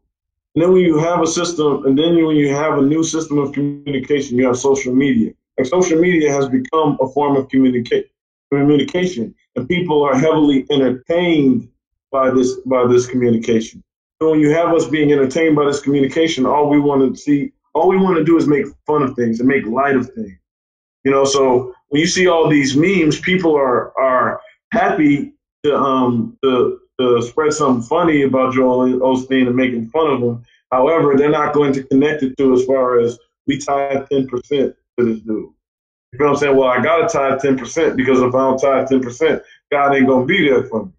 You feel what I'm saying? So it's a direct connection between, like, the Christian church. Because what was crazy is, I said something about Joel Osteen the other day. This lady actually got, and a friend I know actually went under there and started defending them. Now, that's kind of like, and we all, like, judge each other by the God in themselves. It's like, sometimes you look, when you see somebody that makes you uncomfortable, like, let's say you're a Christian person and you see a gay person. You have a problem with that gay person, and God has nothing necessarily invested in it but you. You just have a problem seeing a gay person. It's like, when I look at Joel Osteen and I was worth $40 million and I had a facility, of course you wouldn't have to ask me. Of course, open the doors, like, get them in there. However, when you have a dude that just got his carpet clean, can you really blame him? Because that's what's on his heart. Yeah, because you're talking about a materialistic guy, number one, because he got $40 million in the bank. Like, if you got $40 million, you can't say you don't like materials. I mean, it's paper, and you got it in the bank, and people starve for not having food, and you got $40 million in the bank. You're right. You dang right, you materialistic. Now, again, I never said being materialistic was wrong. I always say, like, you know, we always like to tie evil and good to stuff. And I think that, you know, somebody being materialistic is going to be put into a box where they're bad. But we have to understand that doesn't mean they're bad. It means that if they're materialistic, you probably shouldn't be donating your money to them, because they're not going to use it all for what it needs to be used for, because they have a problem. Or I don't even want to say a problem. They have a desire of their own, which they have every right to. If you want to spend your money on stuff, I mean, that man can do whatever he wants with his money. And really, we don't have a right to say anything. I mean, yeah, you sent it to him, but even if you sent it to him and you have a right over the money you sent, you should learn your lesson and not send any more. And then you're going to have people, like you said, who will vouch for it, you know. But again, it doesn't matter who vouches for it. You stop giving. You see, it's like, stop making these people wealthy. And my thing is, when you acknowledge the people that you can trust and give to, then give. You know, if you're going to give, find a way to give to where the money actually makes it. You know, don't stop giving to these places who only give 1%. Like, did you guys know March of Dimes, they get their title from, they give a dime of every dollar to the people that they help. From every dollar collected, they give 10 cents out of every dollar they collect. So that's why it's the March of Dimes. So you mean to tell me, if I give you $100, you only going to give somebody $1? Is that what you're telling me? Like, that's crazy to me. Just think about that. You know, it's just one of those things where it's like, how do you move forward? You know, and I hate to say that $5 is what I think it would be. But it's just one of those things where if I'm going to give you $100, you're going to give somebody $5. That's not going to help them people. And what about my $100? I didn't give it to you. I want them to have it. You see what I'm saying? And that's why I said, man, as fast as I can. That's why I say as fast as I can, man, because I have this heart that want to help people. It hit me the other day, and I'm gonna tell you, it's like I had to really sit and deal with that, because I thought to myself to start a nonprofit several months ago. And I didn't, only because I thought people would say, "What? Here he is asking for money." You know, but we do need things in place to where if a natural disaster happens, we got somebody who can actually, that you can trust with this stuff. Because if somebody's a multimillionaire, I'm sorry, to me, you just can't trust them. I mean, they're multimillionaire. And I feel like if you're a multimillionaire, you don't even have a right to ask people who barely got $100 in the bank for anything. Like, especially if you ain't at least give up half of what you got. I mean, you see what I'm saying? I'm giving $25,000 to this thing. Man, you got millions of dollars. That ain't even nothing. Like, you see what I'm saying? Like, that's crazy to me. But you know what's crazy? I'm gonna tell you. That's why, if you notice, I made my little shot at Des Bryant. He got a $70 million contract, right? And in the tweet, he actually said he understands what's going on with Cap, but he has a family to look out for. Now, when you're a very rich man, I mean, let's say affluent or wealthy, whatever word you want to use, things kind of fly to you.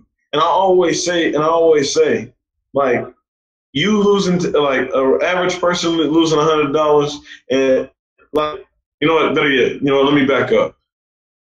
I mean, people like me, I know the price of eggs in the store. Somebody like Mariah Carey doesn't care how much eggs are. Right. So it's like, when I look at people that are multi-millionaires that have, like, all kinds of money, if they went broke tomorrow, they wouldn't know how to live with themselves. They have no idea what to do because they're used to things being done around them, not lifting a finger, living like royalty. It really does something to you mentally where you might want to kill yourself. You feel what I'm saying? So it's like, so when you look at, like, people that, when I look at, like, Bill Gates, like, people that are insanely rich, you are not going to spend none of that money in a lifetime.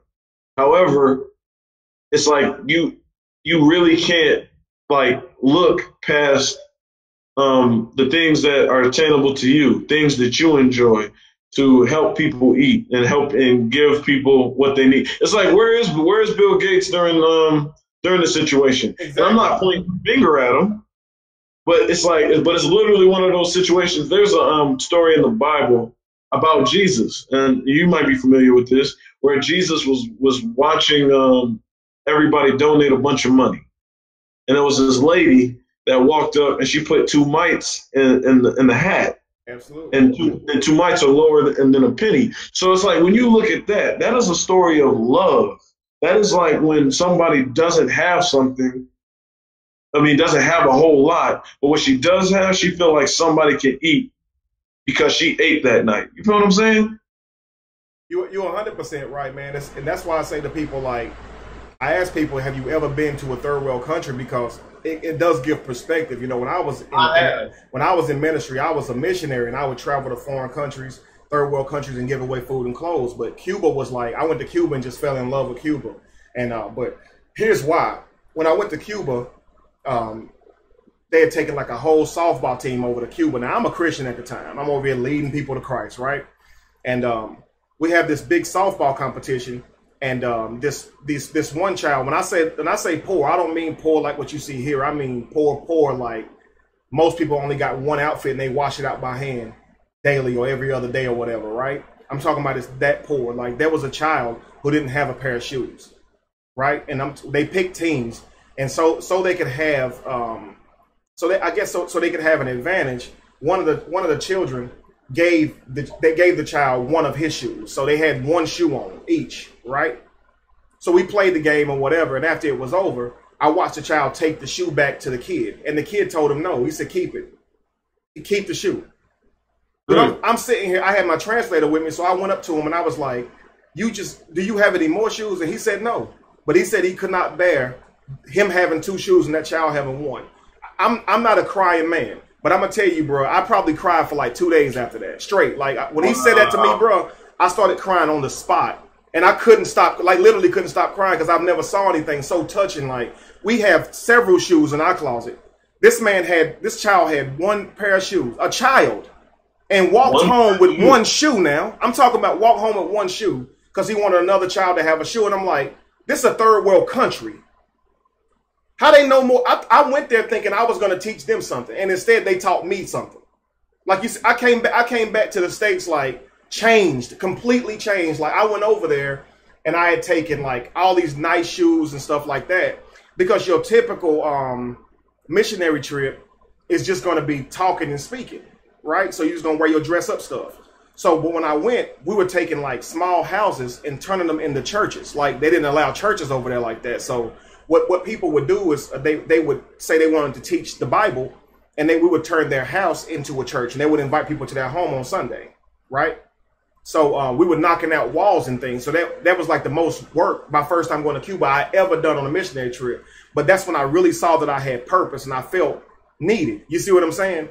But at the same time, it was like to go there with the idea that I'm gonna go give these people who don't know Jesus something that they can use to move forward with. That's the best thing, that the best news they can ever hear is about Jesus. That was my thinking. And yet I went over there and got a nugget that I will never forget. And I promise you, like, I was already a giver, but I'm talking about, it turned me on fire. Like, I'm serious. Like, if nothing made me want to help people more, that moment in my life did. Just witnessing a child, man. Like, we were giving them, now I don't eat meat anymore, but we were giving them ham sandwiches because they were so poor they had never had meat before, period. And wow. In my life, at that moment on my journey, I thought that was bad. I guess it's really a good thing to not eat meat. But I was thinking, man, I ain't never even had a meat before. So we go and buy these ham sandwiches and bring them. And even it was so many people, we bought a lot, but we didn't realize it wasn't enough. However, you could see like the children sharing it with other children and grown-ups sharing it with other grown-ups. And it's their only time getting to eat this. You see what I'm saying? So when you see people like really loving each other, and I'm talking about they don't even have nothing. And then you come back to a world where everybody seemed like they got a little bit more, at least what these people have, and they hate each other. And to me, it was just so crazy because for perspective, just so you guys understand, that at top dollar, Cuba, you'll make $25 an hour, and that's a surgeon. So I'm just telling you, at top dollar, not $25 an hour, I'm sorry, $25 a month. That's what I meant, $25 a month. So they're on a allowance. So typical people, and that's if you work for the government or you're a surgeon, $25 a month. If you're a typical citizen, $15 a month is what you get. $15, literally $15 a month, man. So I'm talking about, I'm over there handing people $20 bills, and they're looking at me like I just paid their whole month salary. You see what I'm saying? And I'm talking about over here, if you hand somebody a 20, they'll look at you like that wasn't nothing. You see what I'm saying? So you're talking about a totally different perspective. So here's what I mean. And I'm saying that to say this. A lot of the problems with our world is that we don't take any perspective. We don't consider it because it's not our reality. And that was my initial thought. So watch this, though. When you're a Christian or religious, because most religions have a hell, you're going to go to heaven, right, if you subscribe to the belief. And those who don't will go to hell. To be a Christian and never consider what that's going to be like to be in heaven, and there are people in another place burning for eternity that God is ignoring, and yet you on your knees worshiping this man. The fact that you never thought about that is showing that you never use critical thinking. What if your son go to hell? You're going to be in heaven just happy? So is God going to erase your memory so you don't miss your son? If he does that, it's not heaven because you don't even have your freaking memory. It's not even you. You see what I'm saying? If your rapist repents to God after he rapes you and before the cops kill him, what if you look behind you, he's standing right behind you? Are you going to remember he raped you? Because that would cause a lot of problems in heaven. And you got to think, if heaven is really this place that's like that, that means an almighty, all-loving God can have you guys worship him in this heaven, and at the same time, people burning in hell and him never answer. I'm talking about, just imagine burning for 1,000 years. Now, people teach that you burn forever in hell. 1,000 years is nothing to forever. So just imagine being set on fire for 1,000 years if you don't believe in a God that never even showed himself to you. That's already harsh, but it's 1,000 years and it will end. But we're supposed to believe we're going to burn for eternity in a hell that we've never saw, because we don't believe in a God that never even showed itself. Like, you see what I'm saying? Like, the people who wrote about Jesus never saw him. He supposedly died 2,000 years ago. During the writings that was wrote about him that didn't come until decades after he supposedly died, clearly says that he told his disciples and other people that some of you won't die before I come back. Mark my words, some of you won't even taste death before I return. This is what Jesus said. Now, if none of those people are alive, Jesus lied. You see what I'm saying? Jesus was supposed to come back before they died. And if he did, the rapture already happened. So what are we talking about? You see, like, we leave these things out. But when you mention this, someone says it's cherry picking. But my thing is, you shouldn't have to be able to. I mean, you shouldn't be able to cherry pick holy literature that's supposed to be perfect. You see, and that's what I mean by we object to critical thinking, or we just completely abandon it when it comes to belief, because we want to somehow dial it up to all magic. You know, if you said you taught your child Santa Claus, let's just now, again, this right here is all tradition and religion. You're not wrong for that. The reason I didn't is because I didn't want to give another man credit for what I worked for. That pretty much was it. But then I learned that biblically it didn't line up. And so then I definitely didn't do it. You see what I'm saying? But my grandmother, I was raised celebrating Christmas, man. You know, and let's just say you're sitting in the car with your child who celebrates Christmas, and let's say you're delivering some gifts to Goodwill, right? And while you're taking some to Goodwill, some to Salvation Army, while you're picking and choosing these 4 or 5 places that you're going to donate to, it's taking a long time. And all of a sudden, your child starts to think to himself, wait a second, me and my dad are delivering gifts to 4 places, and it's taking a while. How in the world does Santa Claus not just do it for my school, but for all the schools in the county? And not just that, but all the schools in the state. But not just that, United States, not just that, but the entire world, you see? And this right. And if your son asks you that question, what would you say to that?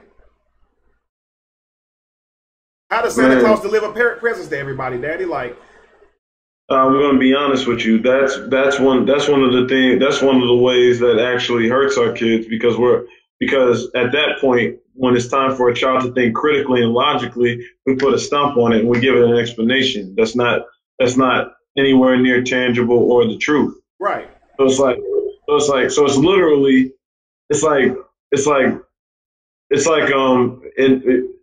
I ended up having problems in life growing up because, I mean, I grew up without a father. And it was just me and my mom and my grandma, and they were devout Christians. They went to church. But, you know, my mom had 4 kids with 3 fathers. So it was like, I mean, and that's not me judging my mom. Just was the fact. She wasn't married. Mm-hmm. You know what I'm saying? When she was doing what she's doing and when she had me.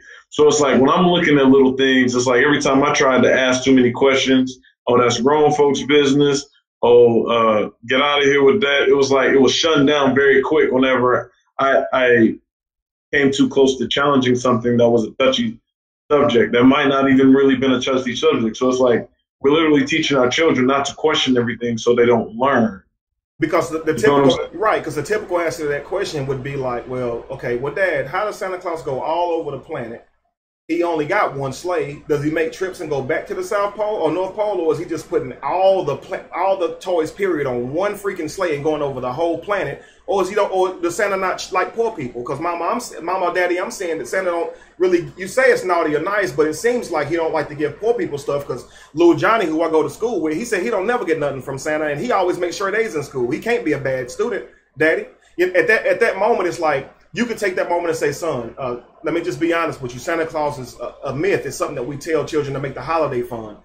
But at that moment, you're not prepared, and you're not prepared for him to grow up out of that. So you're going to say it's magic, something simple. The same way a loving mother would tell you that Christianity is about faith.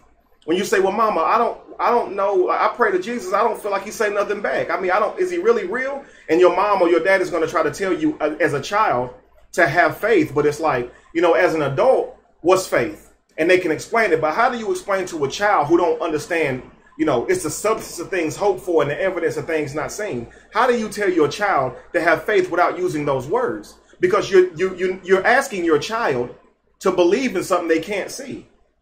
But you're doing that because you need them to believe in it, because you believe in it. And if they don't, they're going to go to hell according to your beliefs. You see, now we teach them Santa Claus and don't have to.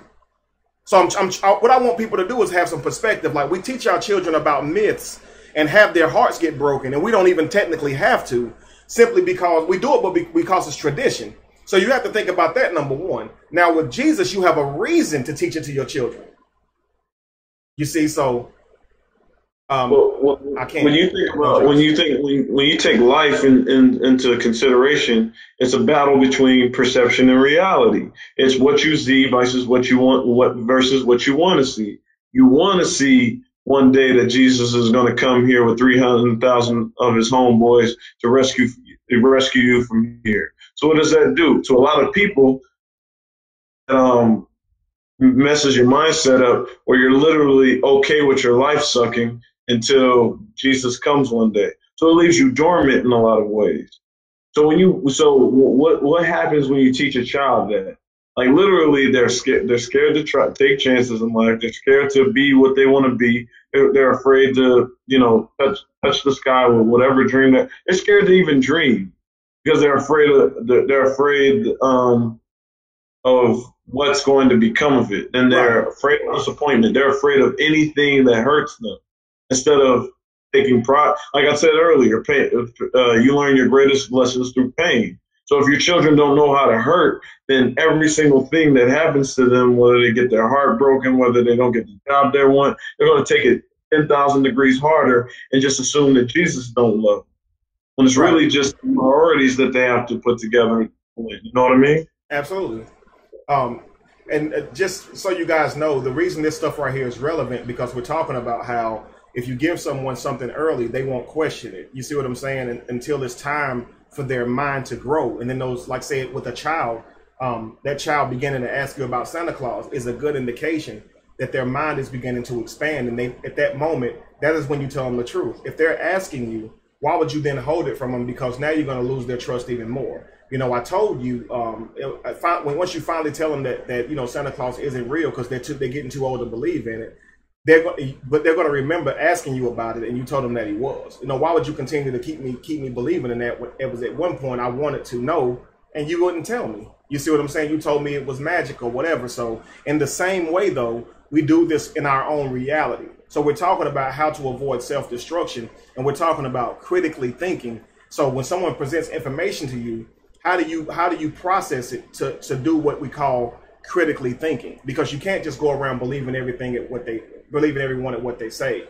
I want to say that Kaylin, I think, had asked, why is it that non-believers talk about a doctrine that they don't believe in? Now, of course, Kaylin believes in the literature still, and that's okay. We all have our own journey. But to answer that question, Kaylin, we talk about this literature because, number one, we all came from it, and we know we still have family members who believe in it. From where we stand, and from those of us that have done the research or thought about this logically, we stand in a place to where we know this stuff is not literal. We know that it's allegorical. So if you understood one day that this wasn't the word of God, and you saw your parents and loved ones still given to it, you would also recognize the need to actually bring it to the open and discuss it. You see, so what I try to do is to try to discuss those things that most of us are afraid to talk about. So, and then at the same time, this is for people who, the information is for people who are still dealing with the belief, of course, because I'm trying to, help them to see the light. But at the same time, it's for people who walked away from beliefs. Like my man, Smash, he said that he recently just woke up after listening to my videos and other people's information. And I think you said your hero or your number one was like Dick Gregory. You talked about a lot of things you admired about him. These people, had they not taken the stand, we wouldn't be where we are. We need people to stand up and start teaching the truth. You see what I'm saying? So I do understand that you have that belief, but understand that because you have that belief, you don't have to make it like because someone talks about your doctrine, they are an enemy of your doctrine. The Bible itself is not evil. Okay, I want to just eliminate that for anybody saying the Bible is an evil book. The Bible is a book. Okay, just as a gun is a gun. If you leave a gun on the table and nobody comes and picks that gun up and loads it and pulls that trigger, it'll never cause anybody a problem. The Bible is only a problem if you read it and you take it literal. And this is why we're trying to discuss these things, because the Bible has unfortunately been taught to us that it was literal, and it's created a major problem. One of the problems is that major thing that we all do by ignoring what's in front of us because we want to believe that somebody else is going to take care of it for us. That's one of the major things that we do. Can I interject for a moment? Sure. I just want to throw out like a fact. If you study history and things like that, religion is always spread to the people that are conquered. You don't get to keep your original gods when you're conquered. So religion has actually been used as a tool of war. if you just look at the history of it and use, especially Christianity, when it was first applied, and people were killed for trying to understand it, really. Absolutely. So, and to that, Josh, I appreciate that statement. It was perfect. And it's one of those things where it's like, Josh said it was conquerors, or this is how you receive religion, was when you were conquered. And that's 100% true. And it's like, but when we discuss this to people and tell them, how your ancestors received this literature, they don't care.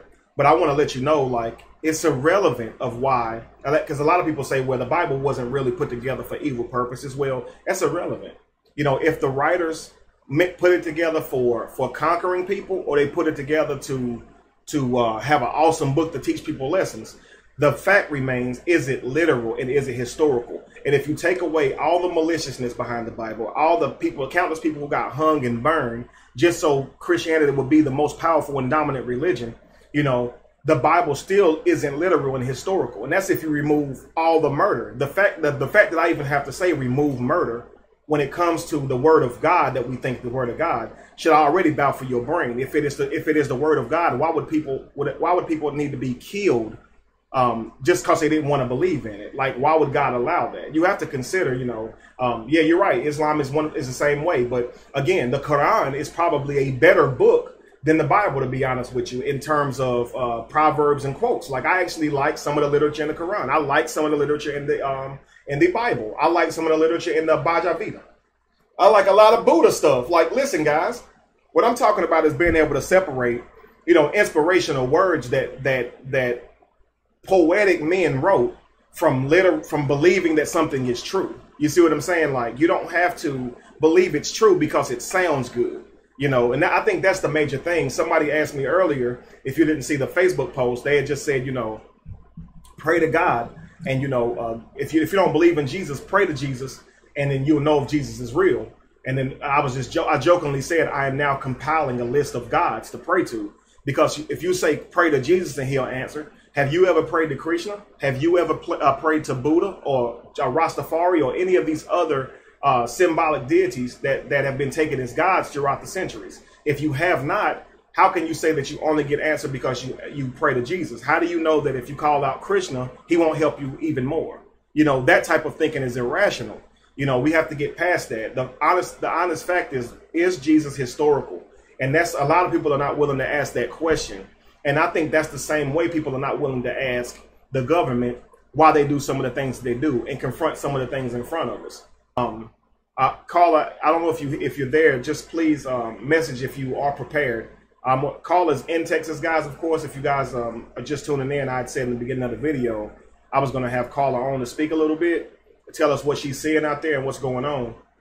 So if you're ready, call, let me know. I just want to see if you, Josh, put the information there so she can call in. She's not going to be able to do video. You want to send her the link? I can't message her. Oh, okay. Can you send me the link? Yeah, sure.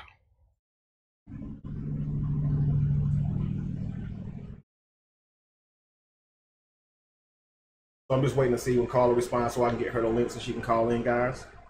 But I'm gonna take a little bit of time and read some comments. I know you guys been typing away.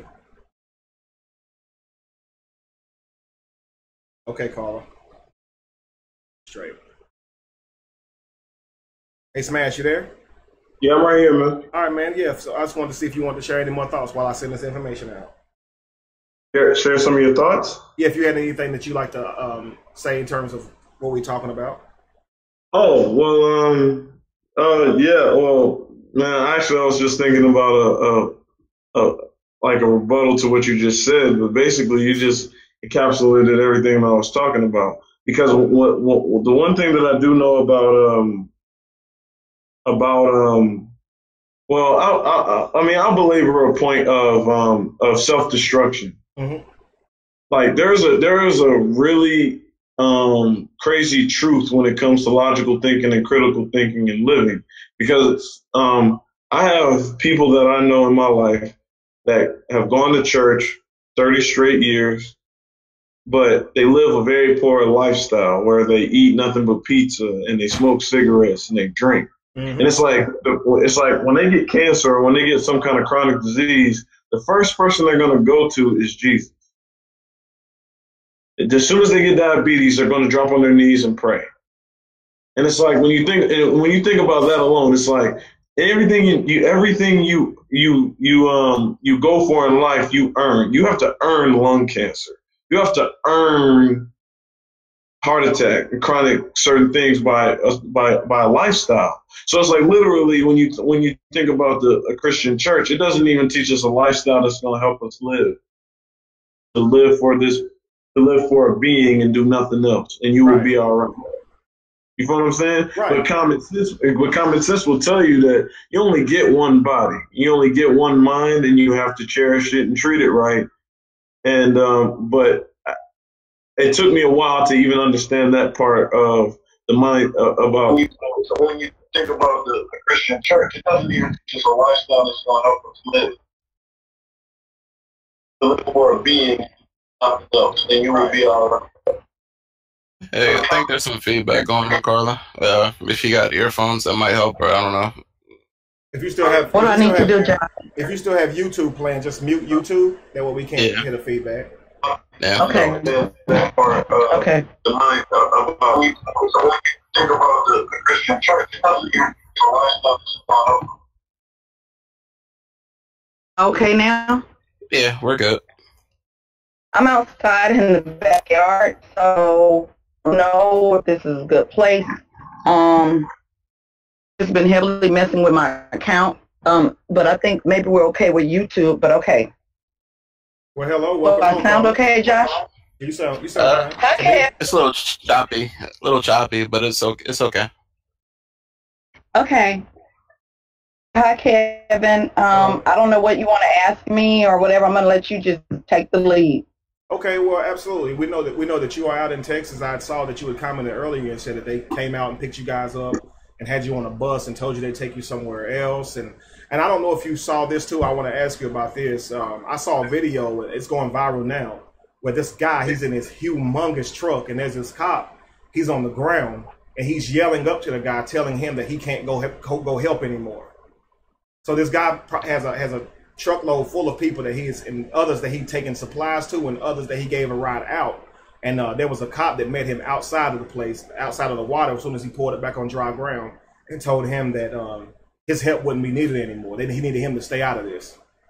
And I don't know if you're seeing anything like that. I've heard of people being passed up. And I know that a lot of times the media can put these things out there and they not be true. So or we'll say we hear these things from other citizens in Texas, but the media are not telling us that they're passing anybody up. I'm hearing that racial slurs are being yelled out. And so a lot of times to me, it's just like, I just want to know what's true. I mean, I know you're not everywhere in Texas, but from your perspective, what are you seeing?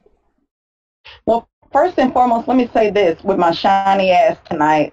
I'm just so grateful to... Couldn't hear you, broke up. Yeah. Okay, we can hear you. Is he talking? Mm-hmm. You good? Yeah, if you're looking at it on YouTube, it's going to be behind.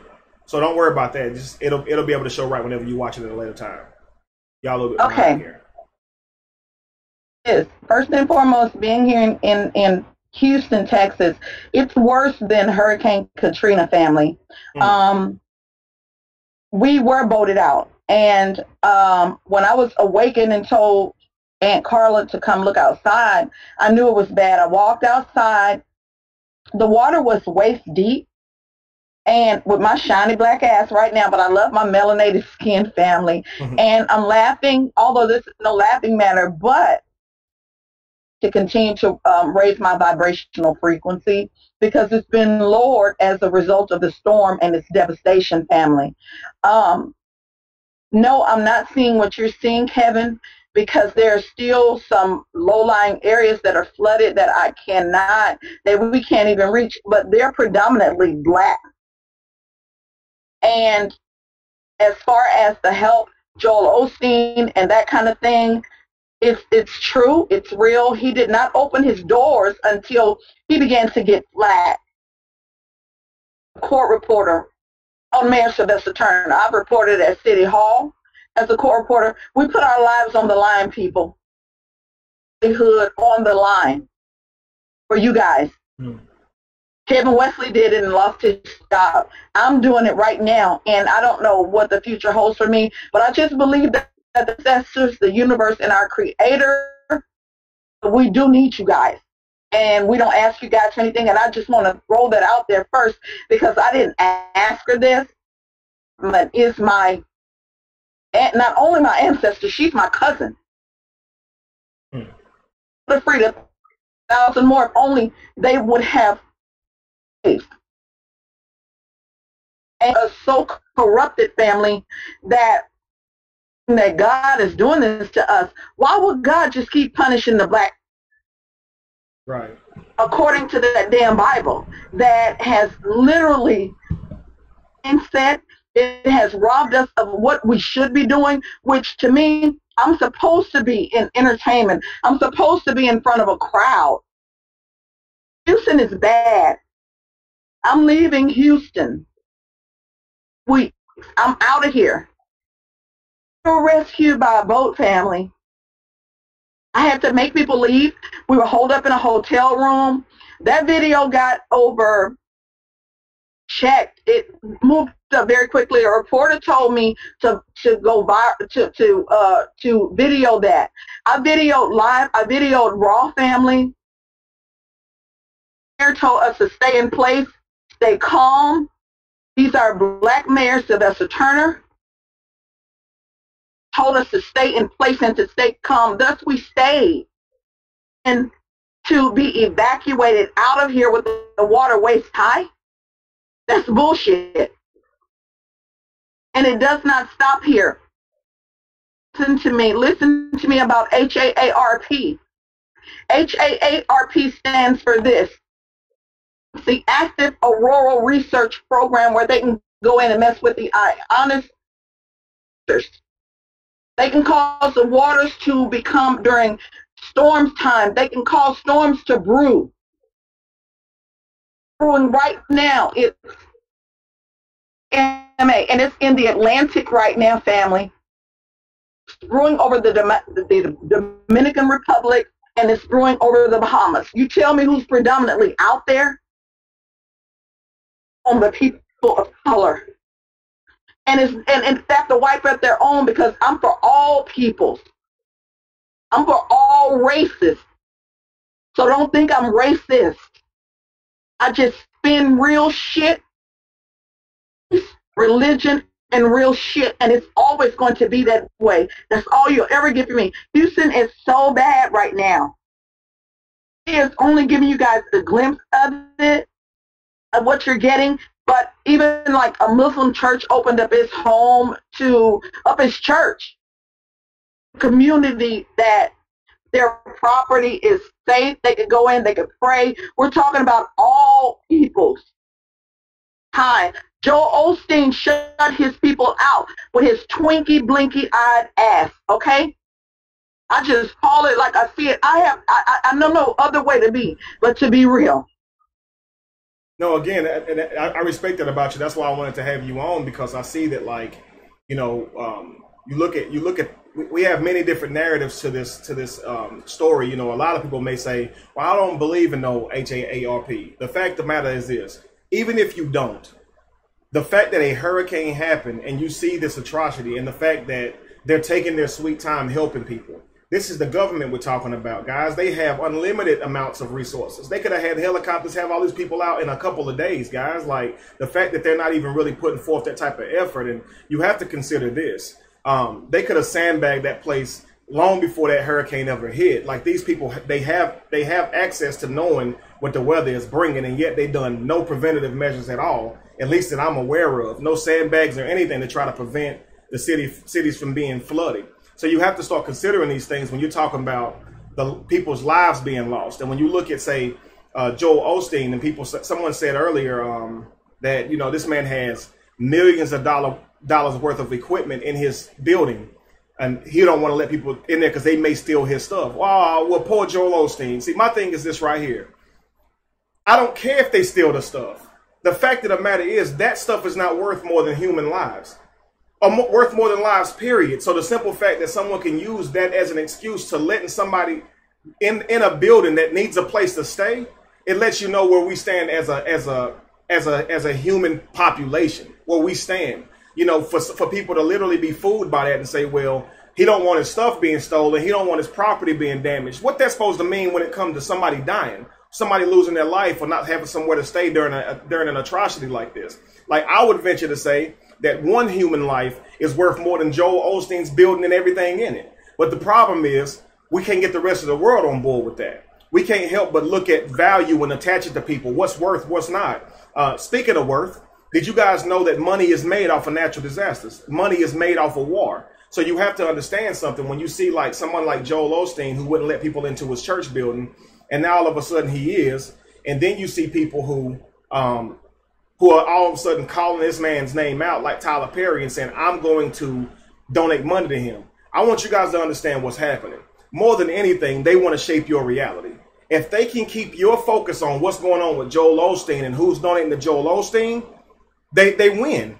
We need to ignore that stuff and see what we need to do to help people, because we ain't giving money to Joel Osteen. So there's nothing we can do to tell this man what to do with his money. He going to do what he want to do. The fact is, there are people who really need help, and we need to wake up. We need to start paying attention to these companies and places that, like we were saying earlier, on who we're donating to, because as Carl is telling you, they're down there in dire need, and the government's making a flip off of this. Somebody said bottled water went up to $45 for a case. Think about this, y'all. They print the money at 4 cents a dollar, and they raise the price on water.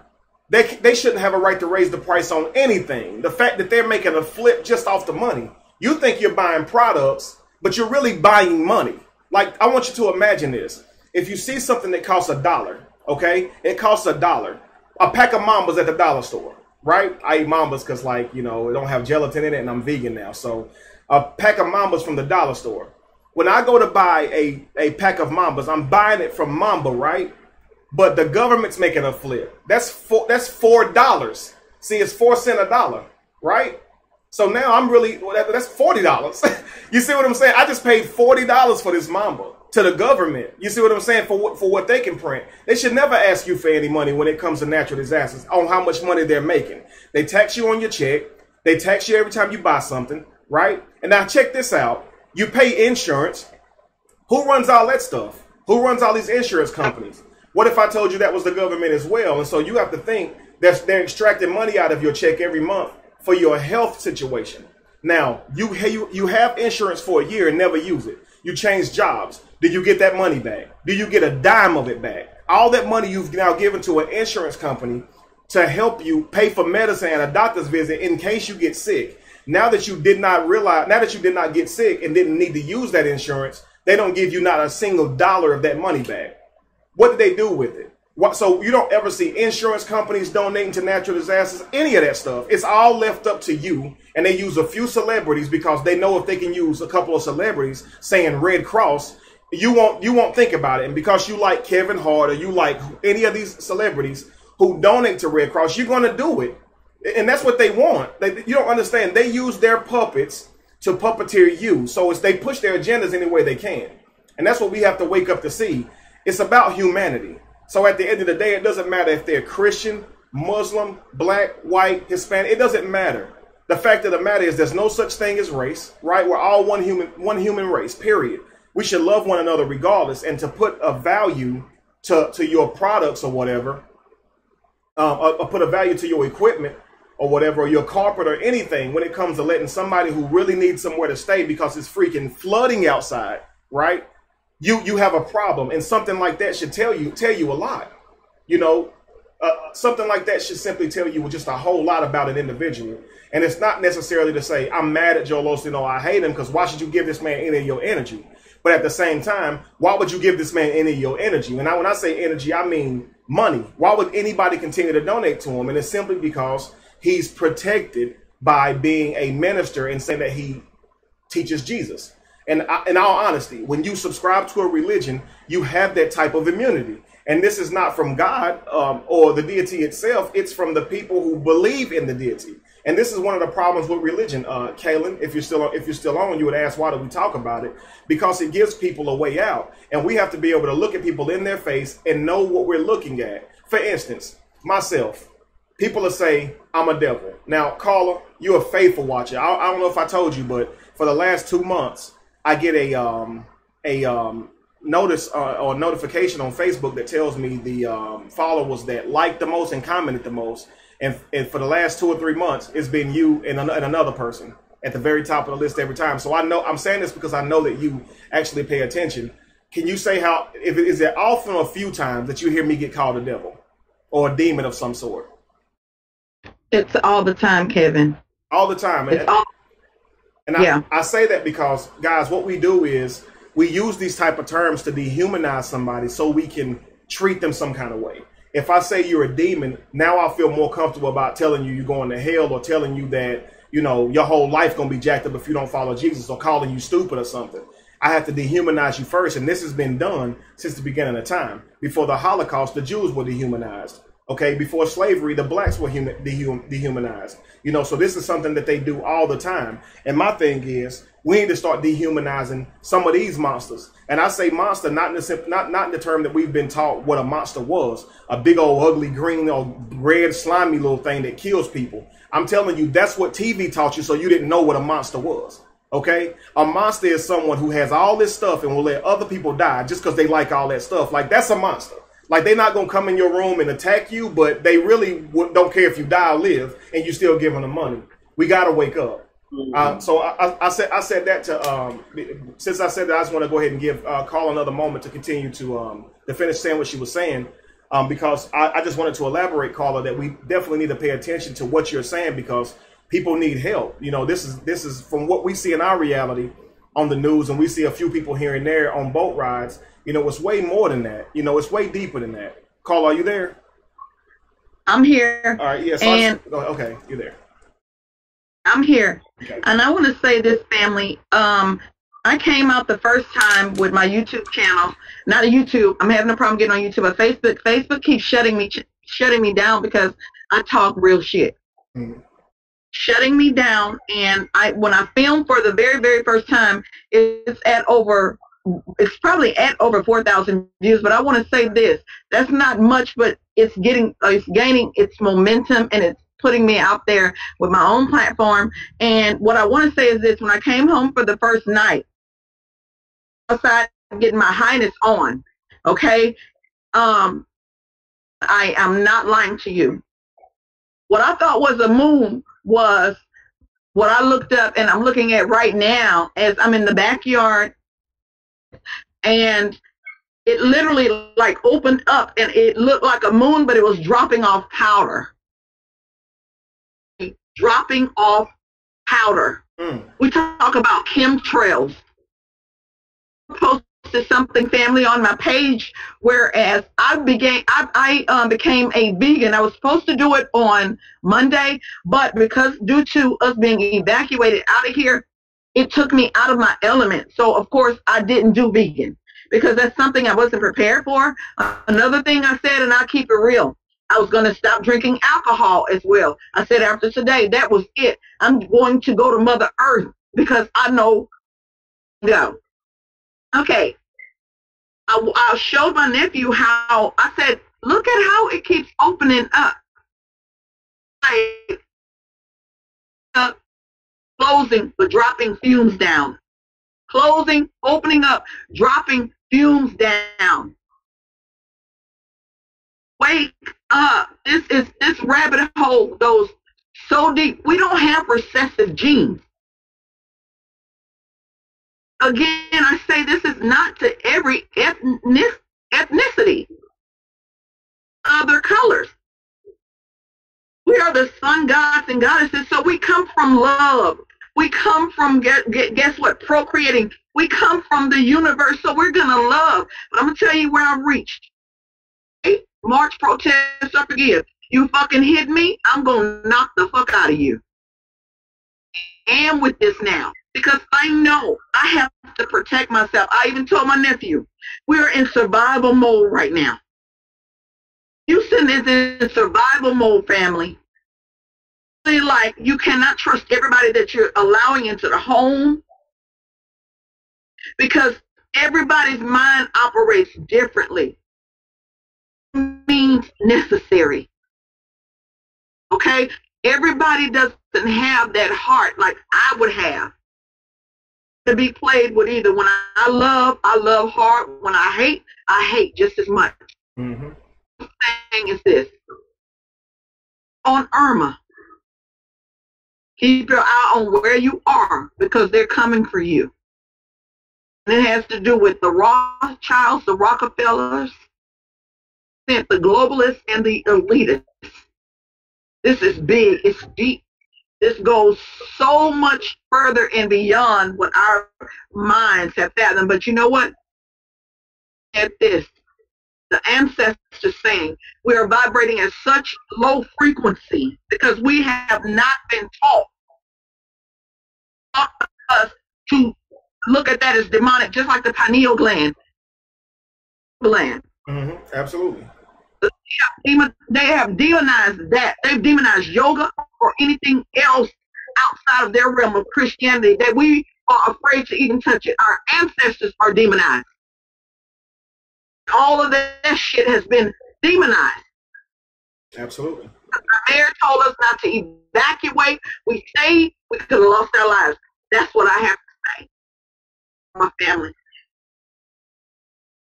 I definitely appreciate you, Carla, everything that you said. And for a lot of you guys who heard a lot of what she said about powder and chemtrails and things like that, before you decide to even criticize, and don't just write it off. You know, go look this stuff up before you make your decision, because a lot of what's being said is out there, guys. So I'm just saying, take the time to look into it, because this world is not everything that you thought it was.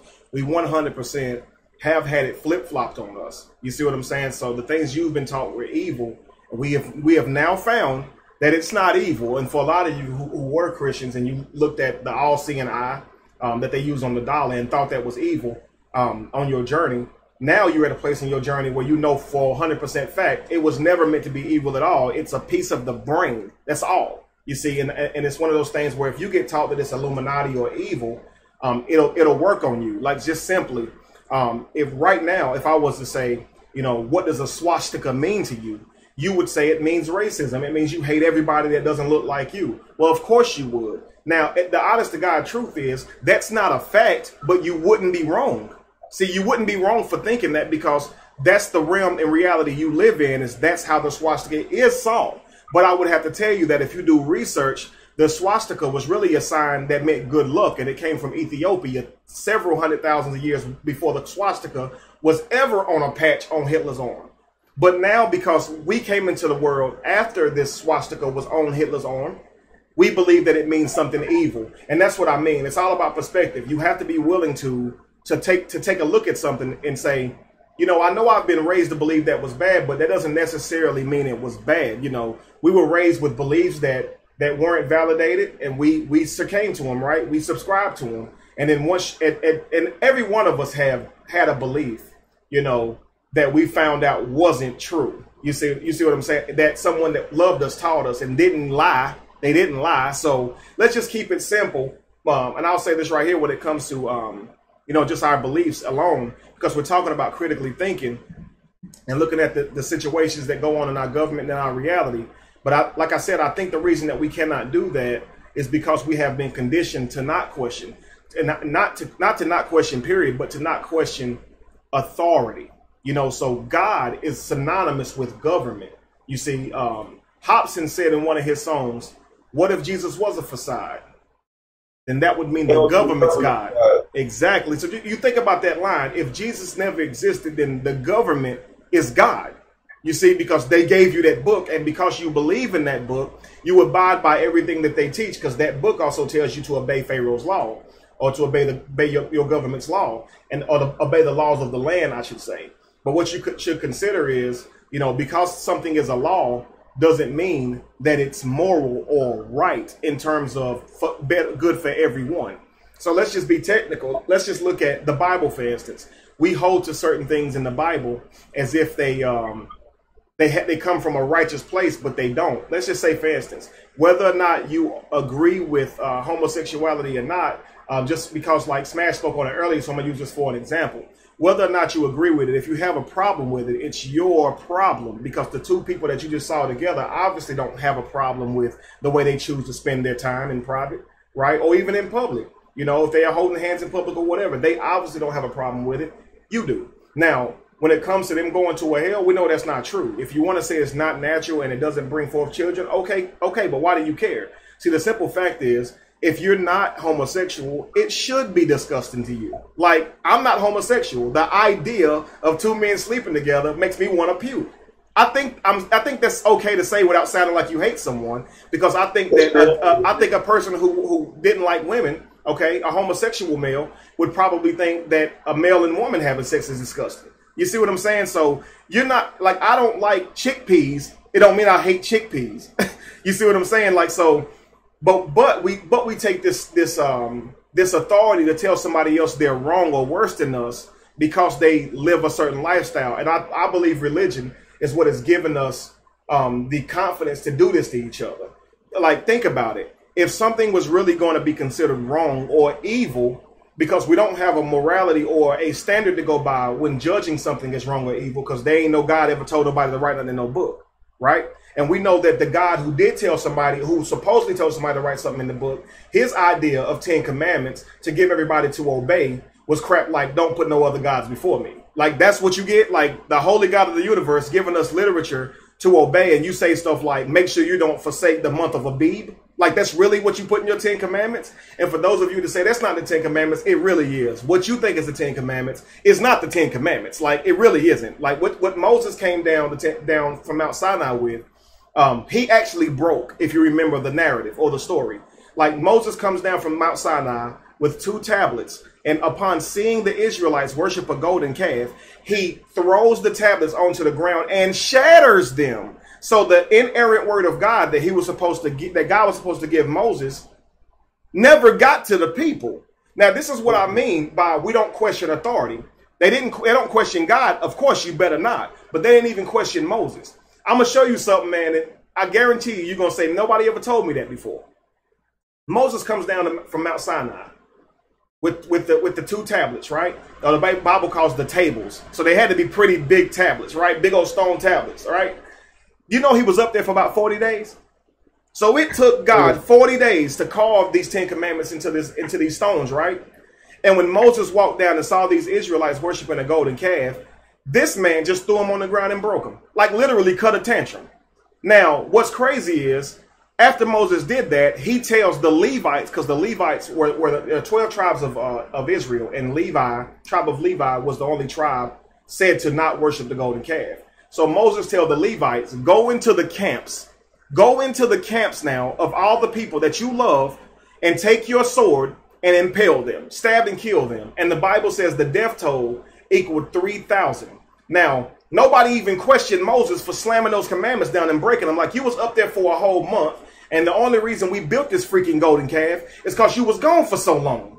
Like, that's really the only reason we built it. And you're going to throw them down and break them, and now we got to die? But nobody questions that. And this is what I mean. The government's the same way.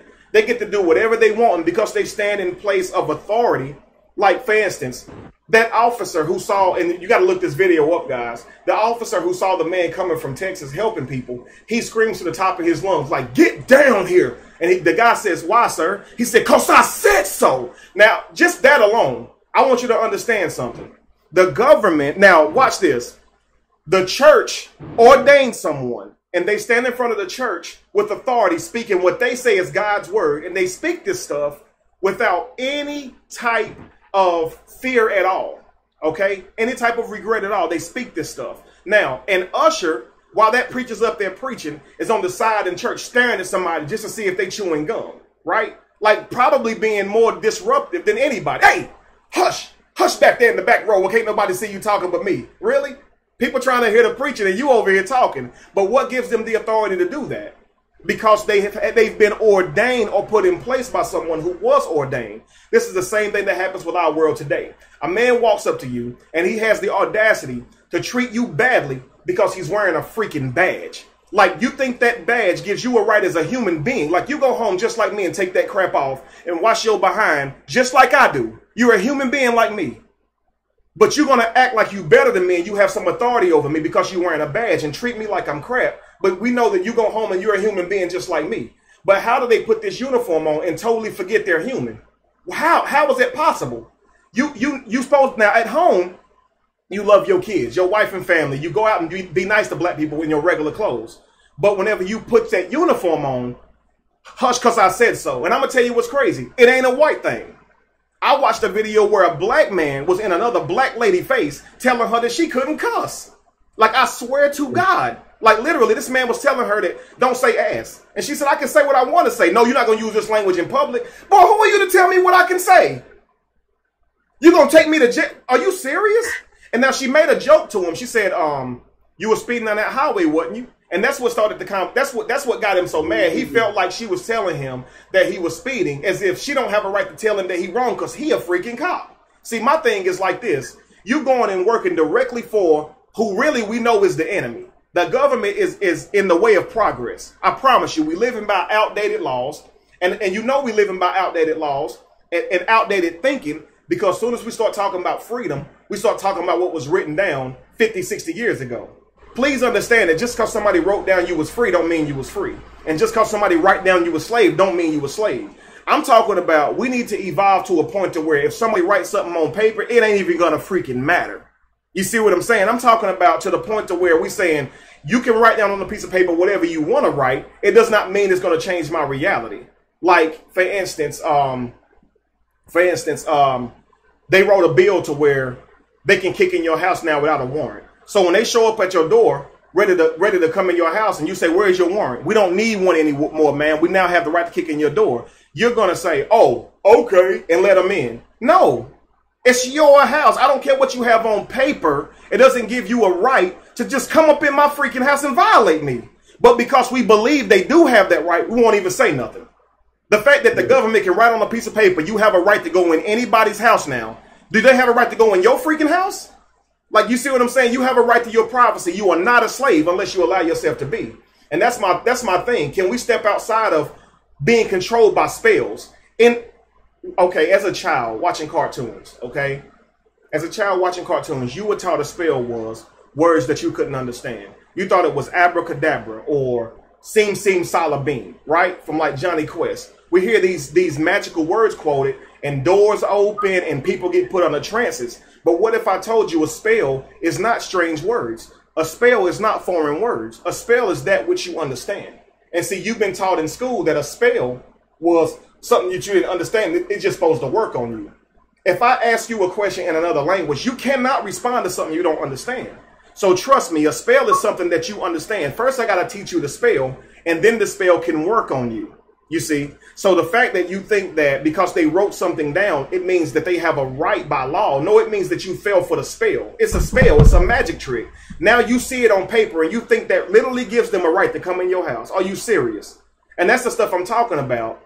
We have to evolve to a point to where people don't matter. I don't care what kind of suit you got on. If it's a blue suit, white undershirt, and a red tie, and you a politician, it don't matter what you say, man. Because we don't care what you got to say. If you're not talking about innocent people, not black or white, but innocent human beings being locked in prison, and the prison in turn using those human beings' energy by making them labor and then selling those products to other people, that's slavery. You're making a prisoner build and create furniture and clothing and other things like shoes and everything. And then you're selling that stuff for full profit. The companies are. So what if I told you prison inmates are probably who help make your underwear, your Victoria's Secret? What if I told you a prison inmate probably helped make your freaking furniture, your bed that you're sleeping on, and they didn't get paid, but the company who sold it to you got paid for a profit? Now, what I'm telling you is until a politician is willing to talk about stuff like that, unfair treatment that's really going on, we don't have a real politician.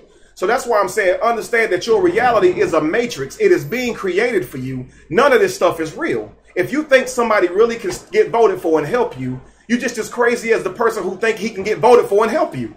Like, it's vote for me and I can do this. No, you can't. Not in that matrix.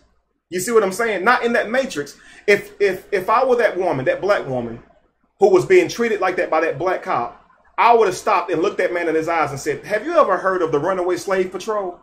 Did you know that your profession came specifically from the runaway slave patrol. The job was only to catch slaves and bring them back to their masters. Did you know that? Like, you work for the government who poison our food, and you sitting here yelling in my face because I asked you about how you was driving? How do you go home and sleep at night and lay with your family knowing you work for the very people who shoot people and let cops walk away for free? Walk away with no crime. You see? And then we mad because they didn't get convicted. That person's still a murderer. It doesn't matter if the government said that they weren't guilty. They're still a murderer. You don't have to be convicted of murder to be a murderer, right? We know we have a broken justice program. We know that, right? But that's what I'm saying. Why don't we stand up and look at the world for what it is and confront it so we can change it? If you got one person saying it, they're a target. If you got everybody saying it, it provokes change. Now, what is that saying? Open your mouth.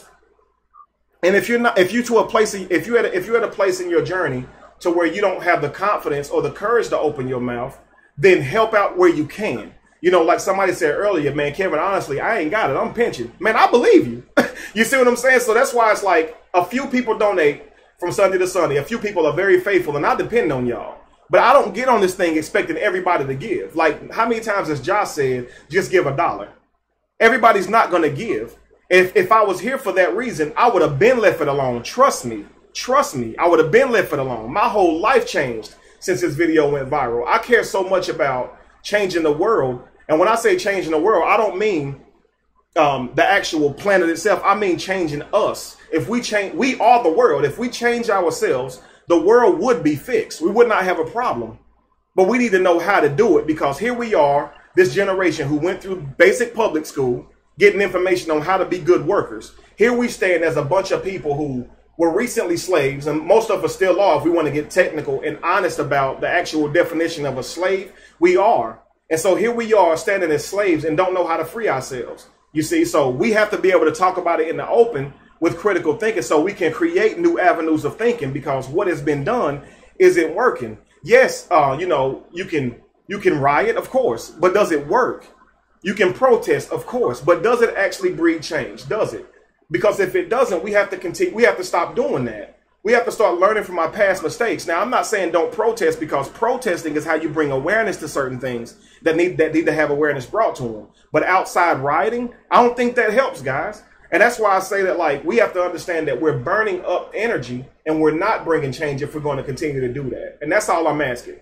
I like to try to talk about self-destruction, because understand, if we don't do something quick about what's going on, we are self-destructing. We are destroying ourselves by not removing the people who are destroying us. You see, if I'm fully capable of defending myself and I let a man walk up to me and stab me to death, I killed myself. Like, technically I didn't, but I allowed myself to be murdered. The man held the knife up and said, and by the time I get to one, I'm stabbing you in your heart. And you let him. Like, I promise you, if that happened in front of your child gonna be mad at you for letting this man kill you and him. But that's what we're doing. The government ain't just poisoning your food. That food on your family's table. Your children eating that food. You see, and it's to me, it's like we have to care enough about the future that we do something about the present, not just talk about the past. And that's why I say, with fresh eyes, let's look at the world. When we meet back here next week, I'm talking about in your time, guys, with fresh eyes. Look at this world and really see how it is. Because what I mean with and I'm about to stop, guys, just so you know, I'm not going to go long like that again. We got to start keeping it short. But now, believe me, it's a real problem. Josh is very amazing. Let me just say this real quick. Josh sends me this analysis showing me, like, what happens on YouTube when people, like, listen, and the people, if they like it and how long they stay on. And what we're finding is when a video is really long, people typically only watch it for about 15 minutes and turn it off. And these be 2 and 3 hour videos. And these people, like, really don't get all the information, because we have been conditioned to like short videos. I'm sorry, it's the truth. I ain't saying it was nothing wrong, but this generation doesn't have, like, a real good, you know, attention span. Yeah. But back to my topic, and thank you so much, MW, for the donation. Really appreciate that. So what I was saying is we don't question people in authority the same way we don't question God. But might I suggest that we treat the world like a Christian would treat heaven. I asked you earlier. Now, I want you to really think about this, okay? So I'm going to try to say it slow, because I want you to take this with you. When people get to heaven, they are supposed to be happy now. Christians, they always look forward to getting to heaven, right? When Jesus give me my crown, I'm going to cast it back at his feet, right? I'm going to praise Jesus all day. I cannot wait to meet my Father who died for me. This is things that people say. right? And wholeheartedly, they have a desire to one day see this place. But they leave off the fact that other people are going to hell. Now, here's what I want you to understand. The very fact that people right now can live in mansions and, like Joel Osteen, be a millionaire and not want to let people in his church. And we can look at this honestly and say, we don't even have it like that. Y'all millionaires. You see how we see that, right? I want you to imagine a child with his belly swollen from hunger in a third world country right now that's dying because he can't even eat food. Now, imagine how that child looks at you. The same way we might look at Joel Osteen. Here's the saddest part. The fact that people over here who don't even have it like that still don't even think about people that don't have anything at all. It's the equivalent to being in heaven, not giving a darn about who in hell. I swear to God, it's the saddest thing that you'll ever see if you really think about it on a large scale. How can you be happy in your reality if somebody else's reality is being literally ripped from them and tortured from them just because you're happy? You know, and here's my thing. I'm not saying this from a bashing standpoint. I'm not saying that y'all bad people for not considering them. What I'm saying is you don't live in an environment that creates a reason for you to care about them. They don't show it. And when they do, it's one or two people and they ask you to send a dime a day. Like, you don't know that this stuff is going on in the way that it does because we have been conditioned to live for the next TV show, to live for the next Saturday night, and these type of things. We're not thinking about the neighborhood that's right down the street with somebody literally sleeping outside in the cold. And you got, you know, just $2,000 in your bank account and somebody else can't get through tomorrow. I'm talking about if everybody takes out the opportunity to understand that people need help.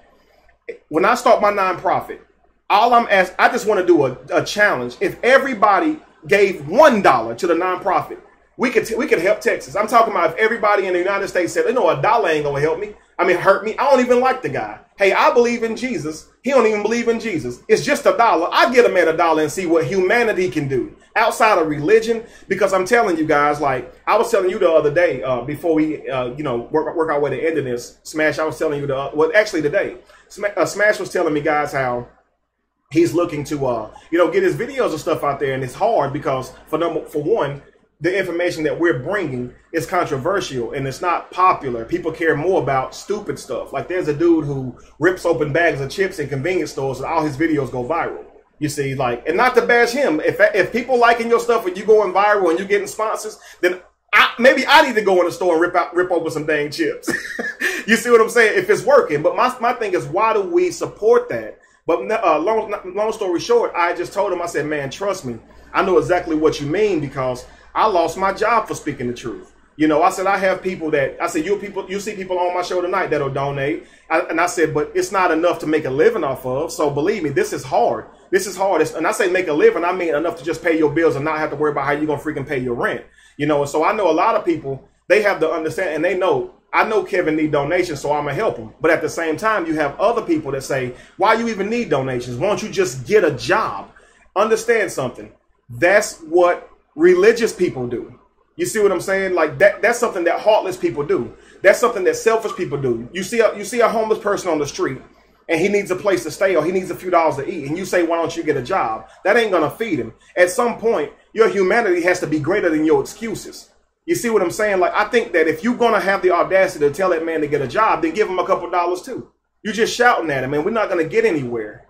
You know, so we're not going to get anywhere. And that's why I say that, you know, we got to get to a point to where, and that's why, well, to my point, I was telling him that, you know, I lost my job with all of that. And what I did was I separated many people from me personally. Because if I say, look, guys, there are people who need help. Can y'all donate? If you are a Christian or a Muslim or anybody who subscribes to any religion, the fact that I'm telling you that all religions are not historical and none of them need to be worshipped as they don't lead to God, you're probably not going to help me financially as you probably want to see me fail. When I tell you the amount of hate mail I get of people saying, look at your life. Jesus obviously is upset with you. Look at your life now. And they think that my life and my financial situation has something to do with the validity of Jesus. When I just told them there was no archaeological evidence. To me, it's just silly, but I get tired of hearing it. You see, and I hate that. I really wish that if the people would understand that money is needed I wouldn't be in a situation where people can say, look at your life. Jesus judging you. Obviously, you did something wrong by stepping away. But at the same time, if you guys were donating, I would never hoard the money. You would never see me be rich. But I would be out here helping people with food.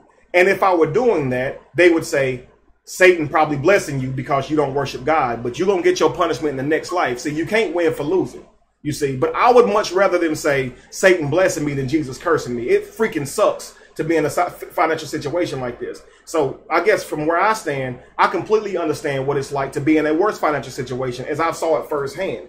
And that's why I'm asking people as all humanity, let's come together and regardless of religion. Now, I'm going to be here all day along the way to tell you it ain't real. And you can be here along the way to tell me that it is. The one thing about Kaylin, I don't know if she's still on, but you saw her say, why y'all keep talking about religion or whatever? But Kaylin believes in the Bible. But I get along with Kaylin. You see what I'm saying? Like, I don't hate Kaylin. And for what I know, she doesn't hate me. I actually call her my sister. She called me her brother because we do understand there's a greater cause. Yes, we disagree on the subject of religion and that you know, the validity of the religion. But do you matter as a human being? Absolutely, of course. And that's what I'm saying. Don't let your difference separate you from seeing somebody's humanity. So the problem is the whole world has been conditioned to not like black people. Yes, I said it. The whole world, or at least America, and not just white people, black people too. We've all sit and watch the same TV shows. So we're all getting the same programming. So you may not be taught to hate yourself or call yourself a nigga, but you see yourself and hate yourself because you got a certain grade of hair or your skin a certain shade. You know, this has been given to us. So because we have been programmed to value a human's life based on their color, when you see people of that color that's suffering from a storm, you're not going to be as apt to give. But I guarantee you, had this hurricane happen in a predominantly white neighborhood, I'm not saying you personally who listening. So before you start bashing or later on, because people like to come and watch the video later and bash, I'm not saying you watching, but I'm saying America as we know it would have given a whole lot more. Josh is the first person to show me. He'll be like, hey, Kevin, this man has 4,000 followers. And when he do a live, look at how much his people help. But his people, he's white and his people are predominantly white. See, the thing about it is where they have been taught to understand what it's like, that money is needed to help people.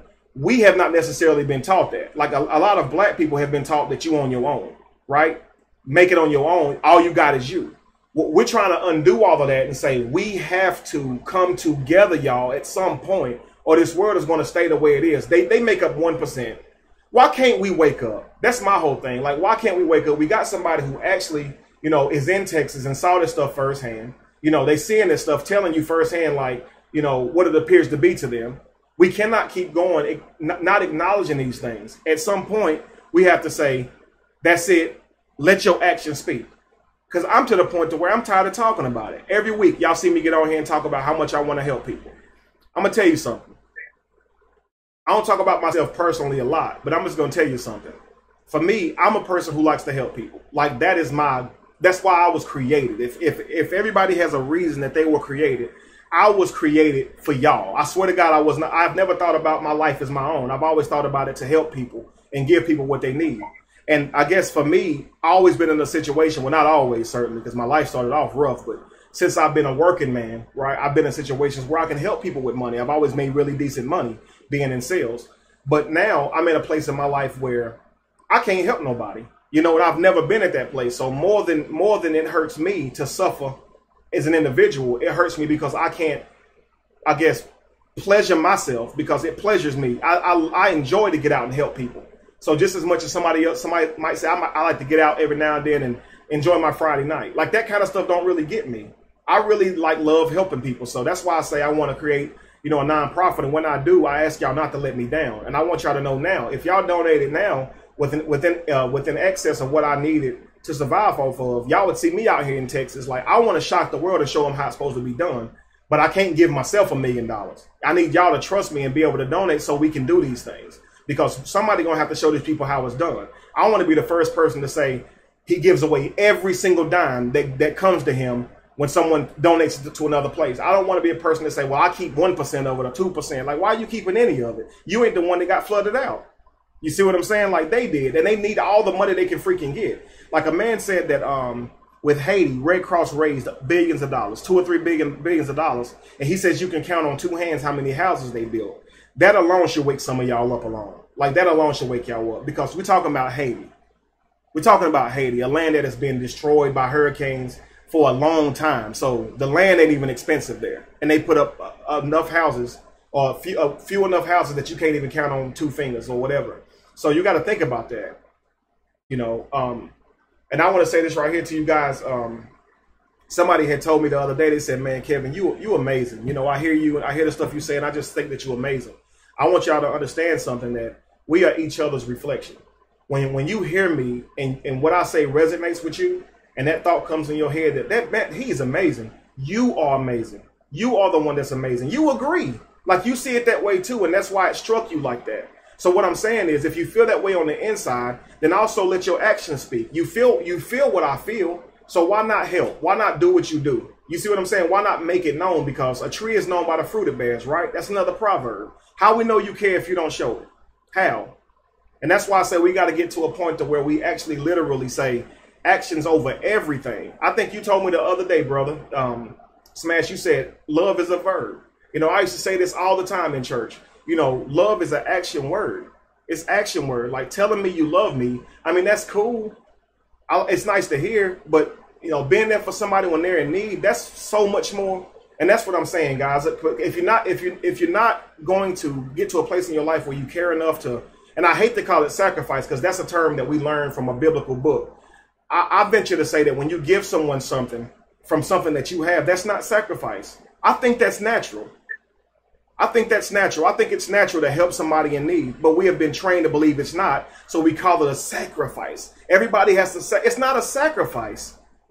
I don't see it as a sacrifice when I help somebody who's in need. I'm actually happy to do it. I actually love to help people. I love to help people. So I'm asking other people who love to help people to let your actions speak for you, Mr. Tree. What type of tree are you? Are you a selfish tree or a caring tree? Now, at the same time, I don't want to make that synonymous with not, you know, with people who don't have the funds to give. If you don't have it, you can't. But for those of you that can, please understand that even if you do have a little, if everybody give a little bit, we'll be fine. That's why we say $1. When I said $1 the first time, Josh was like, you need more than $1. But, you know, I like to try to start small, because I know to us, $1 ain't nothing, you know. So that's why I say keep it in mind, guys, because there's a ton of people out there who need our help. And I would love to be one of the people out there being able to actually help with this stuff. So before we go, I'm going to offer first caller, since you're on, before we get you off, caller, I'm sorry. Do you want to offer any closing statements, closing thoughts? Caller, are you there? I see the your video. mic sounds low, Carla. If you're speaking, I think I heard a little bit, but it sounded low. Carla, you there? While Carla's getting it together, Smash, I'll let you go ahead if you'd like to give some closing thoughts, man. Oh, absolutely. Well, it's just because I personally say that love is a sacrifice, and perhaps I'm just not I'm just you know, because the first place I've ever heard sacrifice was from biblical literature. Mm-hmm. And that was when I realized what love was, when you know, when you love anything or anybody, it takes a piece of yourself. It takes some level of convenience away from you. So it's like when you think about like you having $200, you giving somebody $200 and you only had $250, and somebody that has $10,000 giving somebody $200, they're not going to think about the $200 as much. You know what I'm saying? So it's like it literally takes a certain level of, I really don't want this person to suffer for this to actually happen. So it's like when you're asking for $1, you can appreciate, you know, just $1, but if you get 15, you can appreciate it that much more. Mm-hmm. You know what I'm saying? Absolutely. So to close, it's like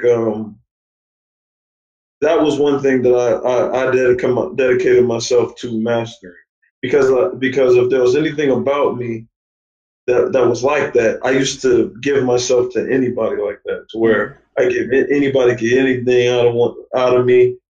If I loved you enough, if I met you on the street, whatever the case may be, because I was looking for good karma. You feel what I'm saying? And then, but the thing about it is, I was doing it for the wrong reasons because people would literally take advantage of me. You know what I mean? Where I'm just giving up, getting anything, not Absolutely. even We have to be wise. Absolutely. Yeah. So it's like, but what I realized is I don't do it to get that. I don't do that to get anything back from it anymore. I do it because it's part of my nature, and it's really what I want to do. It brings me joy to bring joy to other people. So I live through love and love only. You feel what I'm saying? Absolutely. I mean, I 100% agree. I 100% agree. Somebody had said earlier that, sacrifice is real if you talk about laying down your life. I don't disagree with that at all. I don't disagree with that. But I mean, in terms of giving money that the government prints, I don't like to call it a sacrifice because it puts too much value on the money and not the human life. To give somebody a piece of paper for them living a day longer, it's not a sacrifice, y'all. Like to be honest with you, God giving his son to die really technically wasn't a sacrifice. If he was truly as real as as real as people think he was, because if a guy can die and rise again, if he can't be killed anyway, it's not really a big deal that he gave his son because he knew he'd get him back.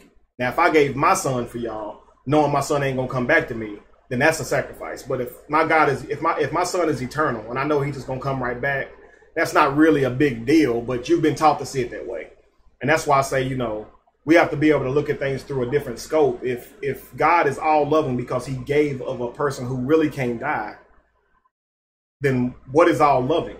You see, it makes you question the whole thing, because the same person that we believe is all loving gave strict rules around slavery. And to be honest, the rules that he gave where it sounded like it was protecting slavery was only protecting Hebrew slaves. So the scriptures that seemed to be protecting slaves was strategically around specifically Hebrew slaves. And it wasn't saying that they couldn't be enslaved. It was just saying don't enslave them in the harshest of ways. But other slaves, do whatever you want. Now, this right here is the Yahweh talking. So just to understand that a biblical God, a true loving being, would never tell another human being they can own one. And Josh, I think, made a very good example of that on the response video with Sea Blood.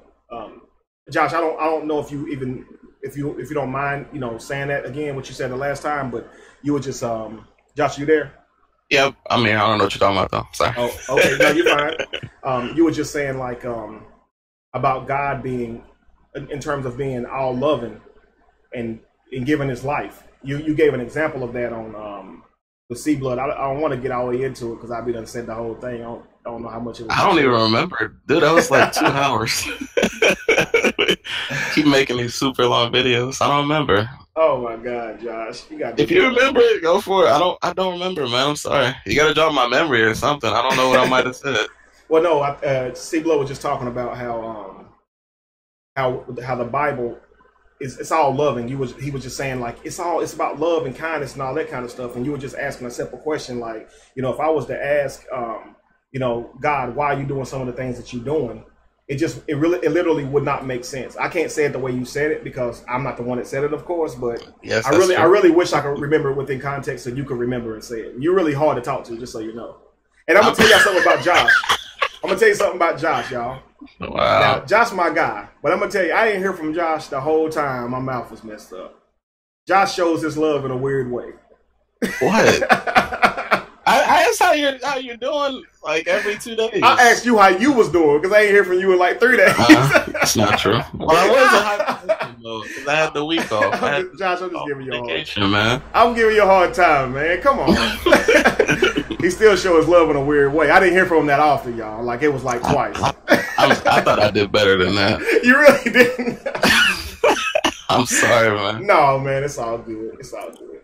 Because you show the action, right? You show the action. You here? Absolutely. Absolutely. I'm always there for you, man. I don't know what I might have touched during the video. Maybe I don't know. Maybe why a blood sacrifice, or maybe why not forgiveness, or there's a lot of different things when it comes to blood sacrifice. I think that was pretty much it. We were just saying why the premise, why the semantics. a God that has all the power in the world, why would he have to give his son to die? I thought you made the better point. I thought it was because you said like this dude basically put himself in the position to be the savior. Like I think that was the stronger point from you. That God would put himself and inflict us with sin or you know with that whatever instead of just let's say Adam and Eve did do a bad thing, which would obviously would be their first time. These are the first. Can we just say these are the first human beings ever, if they existed, right? And they made their first mistake ever. Mm-hmm. And now they have the biggest curse ever for the first mistake ever by human beings. Right. I did for say eternity. I don't think we touched on that, but I'm just like, just how insane that is. Like the first, like the first child ever making the first mistake ever. Like this. But anyways, you said you basically God propelled himself into the position to be the savior. Right. Like, yeah, you're right. Yeah. So I thought that was a better point. Well, I mean, I appreciate that, man. And, it's not a competition, but I really do thank you. I gotta get my friend points back because you made me look bad. Made me look bad in front of the night that I set up Facebook and YouTube for you, and I paid for it. And it's like I'm a drag. Dang, you're gonna drag me on both platforms. I just said you show your love in a weird way. I didn't say nothing was wrong with you. I didn't say you didn't love me, man. Take it easy. I know, man. I'm just playing. But hey, guys, what I was saying was that if you didn't watch that video because it's pretty long, you guys might not have gotten all the way through it. Y'all probably some of them people who be getting like watching it for 5 minutes. I know y'all. I see right through y'all. But what I was saying, if you missed it, was that when God created Adam and Eve, I mean, he pretty much knew that they was going to eat the fruit because, from the tree of knowledge of good and evil, because he knows everything according to the literature, and yet he still made Adam and Eve. He still put the tree in the garden. He still put the fruit where it can be reached. He still put Satan or the serpent or the enemy or the whatever it was, because it's so many different understandings of it. But he still left this being in the woods or in the tree or in the garden with Adam and Eve just to create the scenario that they would sin. Okay, and when they sinned, he showed up and judged them with a punishment that technically we would be still paying for to this day if it were true. And so my point was, it seems that God set up the whole scenario just so we would need him to save us. Like, you really put us in a situation of an innocent person who didn't know anything. Like, today was the first day they were made. They didn't even know they were naked, so that shows you kind of what their mindset was like, right? Only to eat fruit, cover up, and act like that they didn't do nothing wrong. You see, so it's one of those things where if God really didn't want them to eat the fruit, he would have given them the necessary tools to turn it down, but he didn't. And he knew they would do it, yet he created them. So that was the point I was making. And it's just, to me, it's just like, as a Christian, it's something you don't think about. Why the semantics? But to the point though, Josh, we were talking about that led to that was, why would God have to give his son to die? If he's all powerful, why would someone have to die? Like, if God was really all powerful, he could really just forgive people.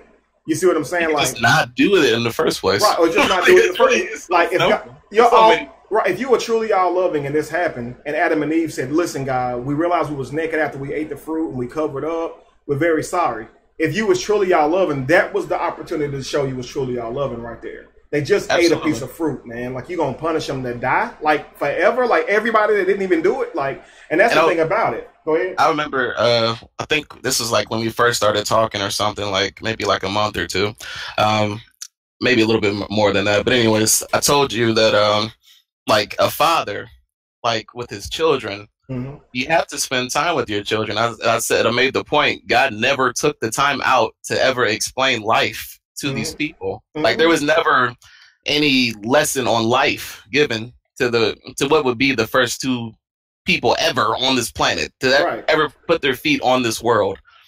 So, I mean, you have to think that literally is the cruelest action ever, to not only put people on this, the first two people to put their feet on this planet.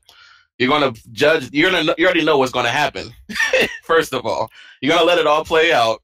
You're going to make the worst judgment you can possibly make, or inflict the worst curse, or if it was true, the worst curse on the planet. For the first two people that know nothing about life. They don't have a book. They can't even see by example. Exactly. Children like, oh, he gets that from his father. He gets that from this and his mother, or he lives in a bad environment. They have no environment. They have no way to learn anything. and they're going to make their first mistake, and then they're punished, and not just they're punished, but the obviously the entire world forever, eternity, humankind. Dude, it's simple facts. It's ridiculous. It's completely ridiculous. Right. You know? If you were to say, as a parent, evil for watching his child put their hand on a hot stove, is he evil for just sitting there watching them do it, just so they could teach him what being burnt was like? You would say, yeah, that's pretty dang evil. If you sit here watching your child, why would you let him put his whole hand on the freaking eye of a stove just so he can get burnt, so you can say, see what it do to you, right? Now, how much more evil would you be if it would mean... Let me point this out real quick, because this person, like this St. Paul dude, he said, Josh, you don't know what Adam knew. That is subjective. So, like, these people, like, they defend everything. Like, even no matter how logical, like, this Adam didn't have a book. He didn't have, you know, a ruler, man. Like, he was like, well, you don't know you don't, you know, like, you don't know he didn't have a book. Who would make the book? Why would there be a book? What would there be a book about? There was not even a Bible. There definitely wasn't a book, absolutely. There wasn't even a Bible when Adam existed. Right, and their only rules was to name the animals and, you know, take care of the land. Yeah, it was all verbal. So it was just, we said the verbal rules are in place. But anyways, like, these people just, I don't know, it's just crazy. They just defend every single thing. There's let's just say Adam knew. Just to his point, you don't know what Adam knew. So let's just say, to his point, Adam knew. So now is it evil that Adam knew and said, you know what, God, I'm eating this fruit any dang way. I don't care what you say. Is it fair that I gotta die today, 6,000 years later, because Adam was disobedient? This is the type of stuff I'm talking about. You don't know what Adam knew. Even if Adam knew as much as God, I shouldn't have to pay for what Adam did. And to say that shows that you under a freaking spell. Like, that's what I mean. Stuff like that, you know, it gets me going. So let me just say this real quick. I'm going to say this real quick, just because someone said earlier that God is an instigator. I'm going to give you guys a little bit of information here. If you were to go to Exodus 4:21, 7:3, and 9 and 12, you're going to find the story of God and Egypt and God killing firstborns, right? Because Pharaohs wouldn't free the Israelites. Now, if you were God, would you punish children who didn't do anything wrong? Well, if you say you wouldn't, let me just make sure you know that God would. Thanks a lot for the donation, Eshawn. God would do that. He did it with the firstborn of the Israelites. He also killed David's son whenever David had sex with Delilah. Okay, so he really, so actually, when you start thinking about this, not Delilah, but Bathsheba. So if David had a baby with Bathsheba and God killed the baby, what did the baby do? So this is your God. This is the person that you believe in literally. But to my point, what you're going to see if you turn to those places in Exodus, you're going to find that God strategically hardened Pharaoh's heart just so he wouldn't let the people go, so he could kill the firstborn. It's like the Bible literally says that Pharaoh was going to do it. He was going to change his mind and let the people go. And then it says, but God hardened his heart. Now, that's not the first person. If you were to turn to Exodus 4:17, you will see that God hardened the heart of King Heshbon. So God intentionally, like, mind controls people just to get them to do what he wants them to do. In Deuteronomy 2:30, Exodus 14 and 17, he actually mind controlled the Egyptians. Okay, in in Deuteronomy 2:30, it was the king of Heshbon. And then he sends a delusion to make the people believe a lie in 2 Thessalonians 2:11. So just think about that. Kevin, hold on. He said sin is passed down through DNA. St. Paul, what's the DNA strand? What's the chemical components of sin? Absolutely. Like, please get, like, please. I would do so much research on that. What is the strand of what's the DNA components of the sin? And here's another thing. How do you know that? So please tell me where in the Bible it says sin will be passed through DNA. So please tell me where you some blood tests done, and the scientists would be like, "Oh, this is sin in your blood. You got some sin. You gotta clean up your act and go to church. Get some you got some excess sin going on." Right. Please let us know. Because I think St. Paul, NBC, said churches sin is knowledge. And according to literature, sin is anything that is not what God told you to do, or anything that's opposite of what God called you to do. But within context, you're right. Acquiring the knowledge by eating that fruit was a sin. So to that aspect, you're right. You know, anything that God told you to do that you don't do, it's a sin, pretty much. So I want to know how that's in your DNA. Yeah, please. I need the DNA strand. Here's the big thing, though. If sin is in your DNA, and you get saved, shouldn't your children already be saved? Because if your DNA still has sin in it, you still a sinner. Ain't nothing changed. You just walk around with a belief that you're forgiven, but your blood is still sinful indeed. So if it's in your blood and your children still have to repent, then please tell me where you drawing this conclusion. I'd like to know. I want to know if a Christian needs like a blood transfusion. Like, does that person sin? Like, I wonder if they were. If you say that you need a blood transfusion, let's say we got you some O negative blood. They wait. Was he saved? Right. What was his religion first? You ain't putting that sinful stuff in me. Man, you're gonna die if we don't do the transfusion. I don't care. I know you need a new organ, but this person, he died in a car accident because he was drunk driving. We cleaned it out and everything's good. What religion was he? He was Protestant. Nah, we don't get with that. Come on, man. This is where it gets. This is where it gets fun. I promise you, this is what keeps us going because it's always somebody that show up with something crazy to say. It is fun. That's why, like, people, like, when we first started, it's like, man, get him out of here. He's trolling. Like, these people are funny. And it's crazy. It gets to that point. I know it's frustrating for some people. It really gets to a point where it's funny. It is funny, man. And it's crazy because they're not in the right place to even be doing that because they're dealing with a whole bunch of critical thinkers. Like, you're not going to be able to just post stuff like that. See, that's stuff they get away with saying to a believer who's struggling with his faith and still going to believe anything you say. That's not going to work on a forum where people have done their research. So get out of here with the pseudo stuff because you know you can't respond, man. Like, let's be honest. Like, why even type that? Sin is in your DNA. You know you can't answer to that. Like, you know you can't speak to that at all. Like, period. So no way of proving that. It's just silly. If that's what you're going around saying to people, man, that's really sad. Like, that's your way of keeping people in it. Sin is in your DNA. You just make the stuff up because you want to believe it. I'm still waiting for this. Like, he's not going to respond, man. I promise you. I am so serious, bro. I love looking up stuff like that. He ain't about to respond. Please let me know the DNA strand for sin. What is the chemical components to look out for? We've been waiting for a while. It's like, all right, so you got some good iron. Iron's good. Got some sin right there. You got to clean that up. I'm just waiting for a doctor to tell me, like, you're just holding out the whole time, bro. Like just imagine you sitting down, like, you telling the doctor what's going on, right? So, where's your pain on the scale from 1 to 10? It's like an 8. 8. Okay, cool. Do a little blood work. All right, you do the blood work. He comes out and says, "Sir, can you sit down, please? I'm very sorry. I have to inform you that you have sinned." Oh no. Yeah. This has been going around. It's more likely was hereditary. It looks like you were born with it, and it looks like the wages of sin is death.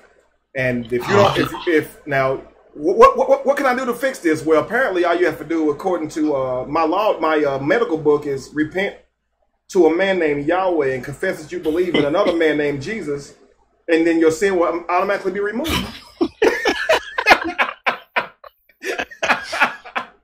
My specific denomination tells me. Right.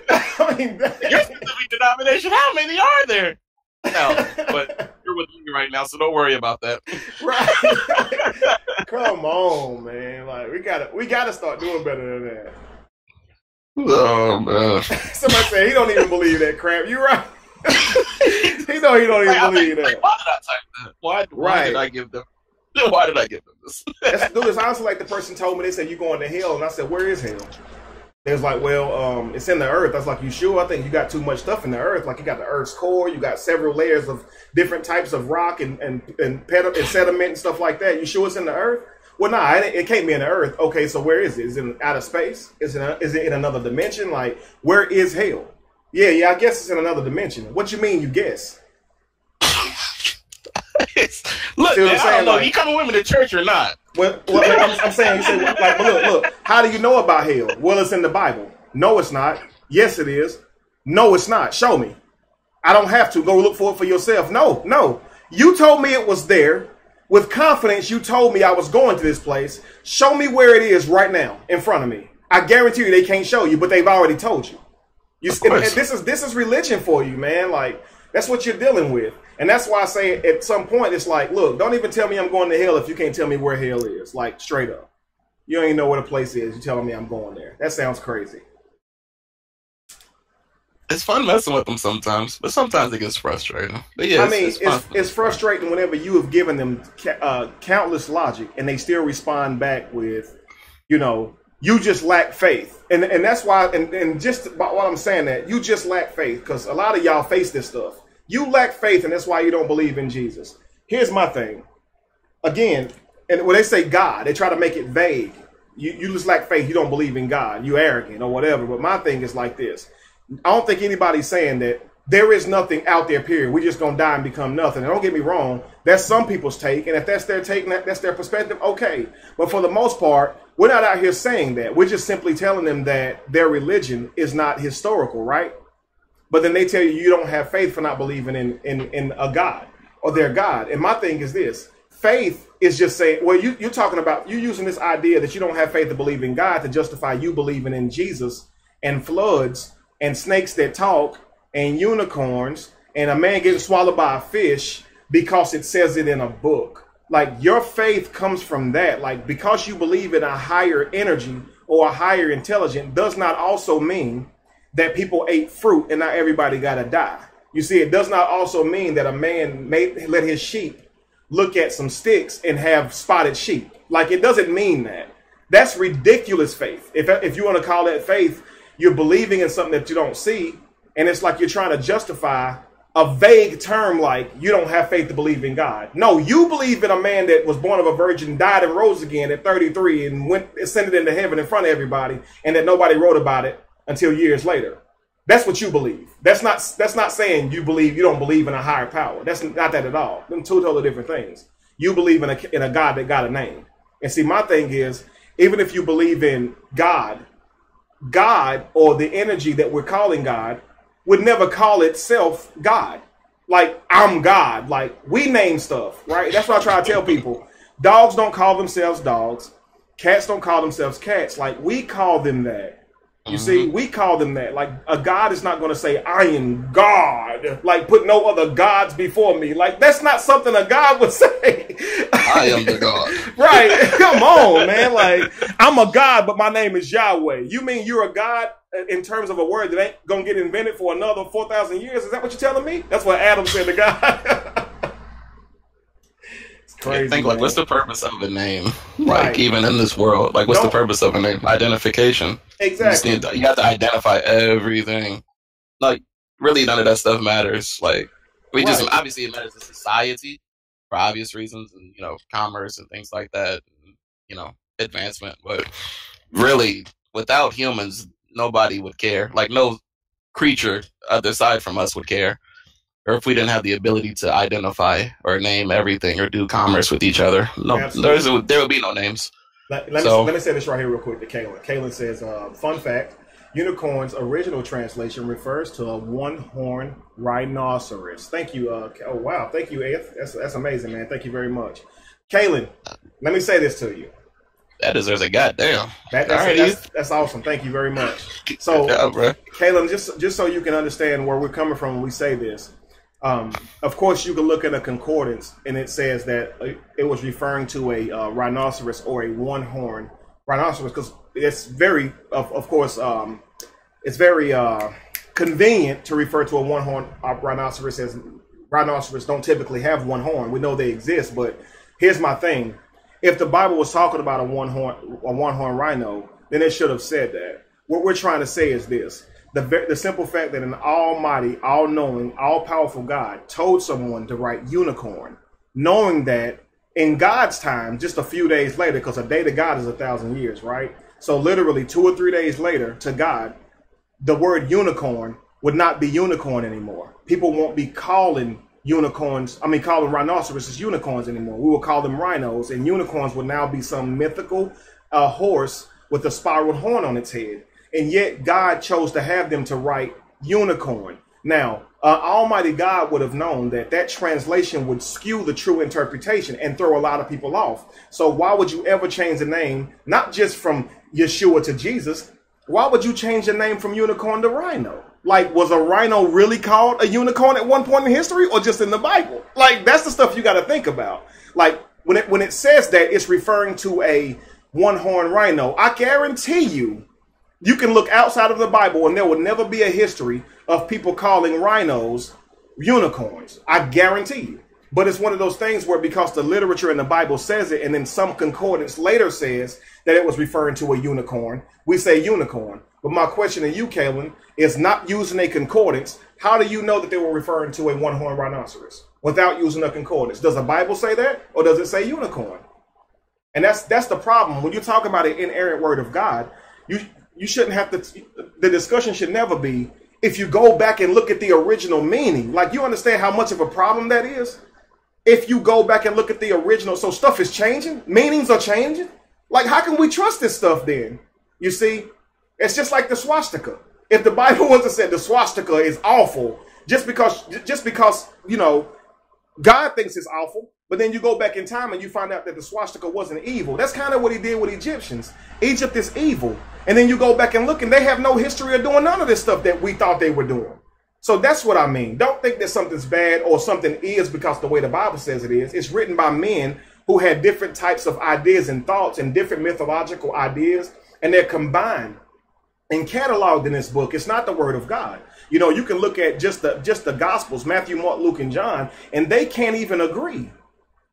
So they cannot even agree. She said, look at the oldest dictionary. Do you think there is a dictionary that would date back to Jerusalem?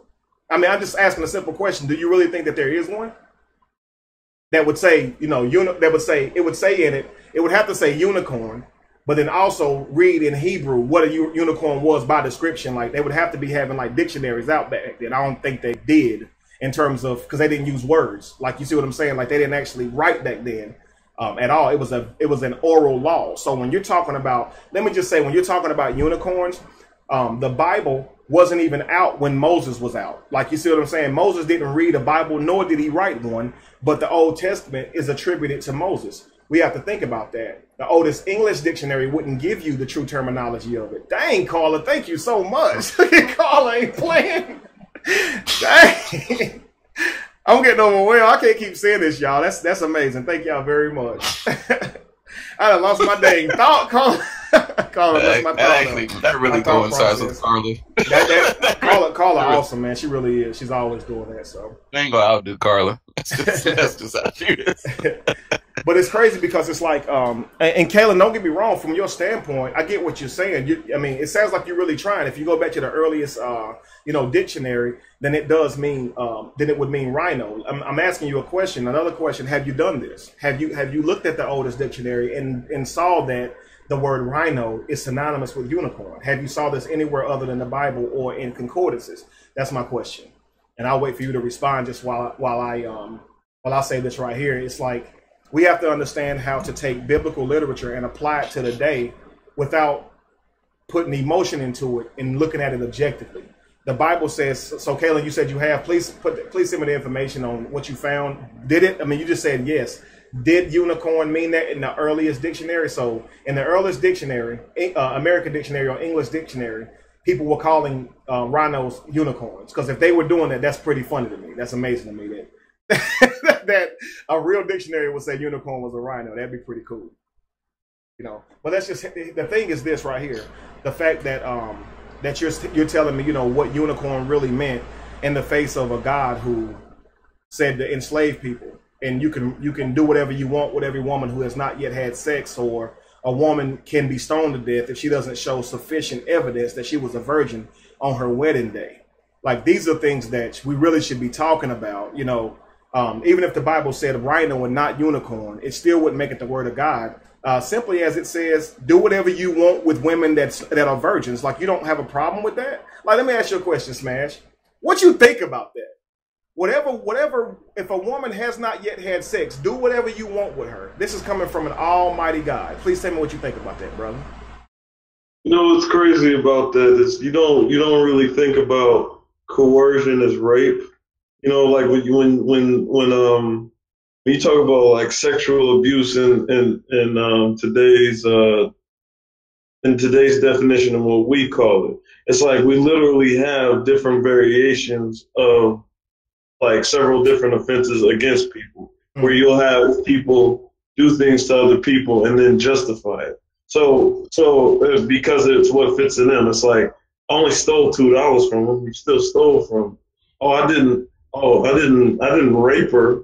I didn't beat on her. I just told her I wasn't giving her a ride home unless she had sex with me. It's like, that's still rape. Right. So it's like, when I think about, and you brought this up in one of your videos, and it actually blew my mind, where you said, like, kings having, like, having their way with like 40 or 50 women. It's like, it's like, they don't even tell you that the pastor won't even tell you that those women didn't even have a choice. Mm-hmm. Preach it, but they'll straight up say, well, he had 40 wives, X, Y, and Z. Well, how many of those were willing wives, and how many of those were passed on from his lineage down to you like their property? Right.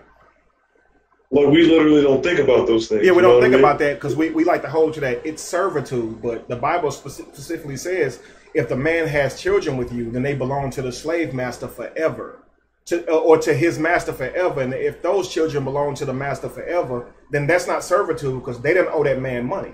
And now they got to be a slave for the rest of their freaking life. Like, you got to think about that. I was going to say, Kayla said that it was using etymology, but just so you guys can see, I'll see how to get that over in front of the thing. You ain't going to be able to see it that good, but this is using etymology with unicorn.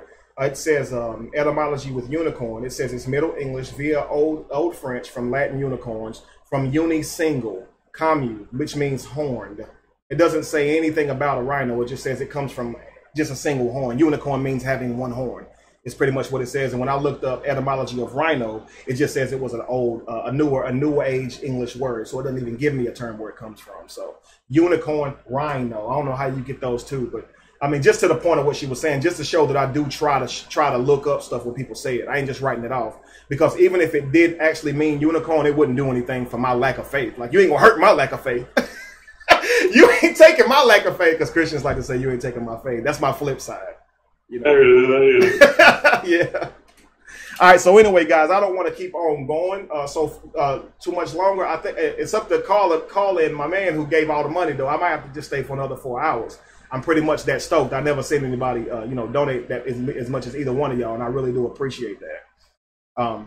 But if there's nothing else from any of you guys, I'm going to go ahead and let this thing roll out. Is anybody else on? Is Carla still on? Carla's still here. Mike's muted. Wow. Okay, let me let Carla. She said she was high and ready to go, but I could be wrong. But I thought that's what I read. Okay, did she? Okay.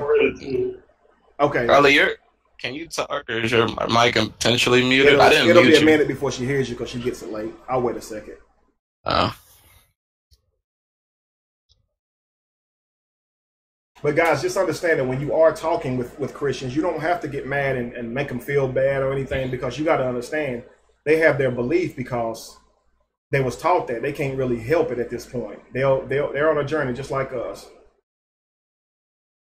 No, Kaylin, this right here specifically is not a fundraiser for Hurricane Harvey. These are people who donate to me and my cause for what I do, to further what I'm doing. So, guys, just so y'all know, we're gonna have some actual scenes and stuff coming now. So I'm writing. I think Smash was asking me earlier, man, Kevin, have you wrote any scripts?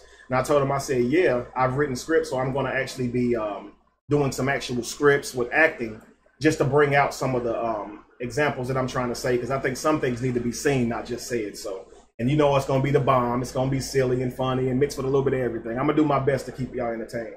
All right, Carla says she's ready. Okay. Carla, you there? She's not on mute, but I don't hear anything. Carla, something going on with your phone or your device, because I can see your face, but I can't hear you. Yeah, it did have like the muted icon, but it's not muted anymore. Right, it doesn't have the muted icon anymore.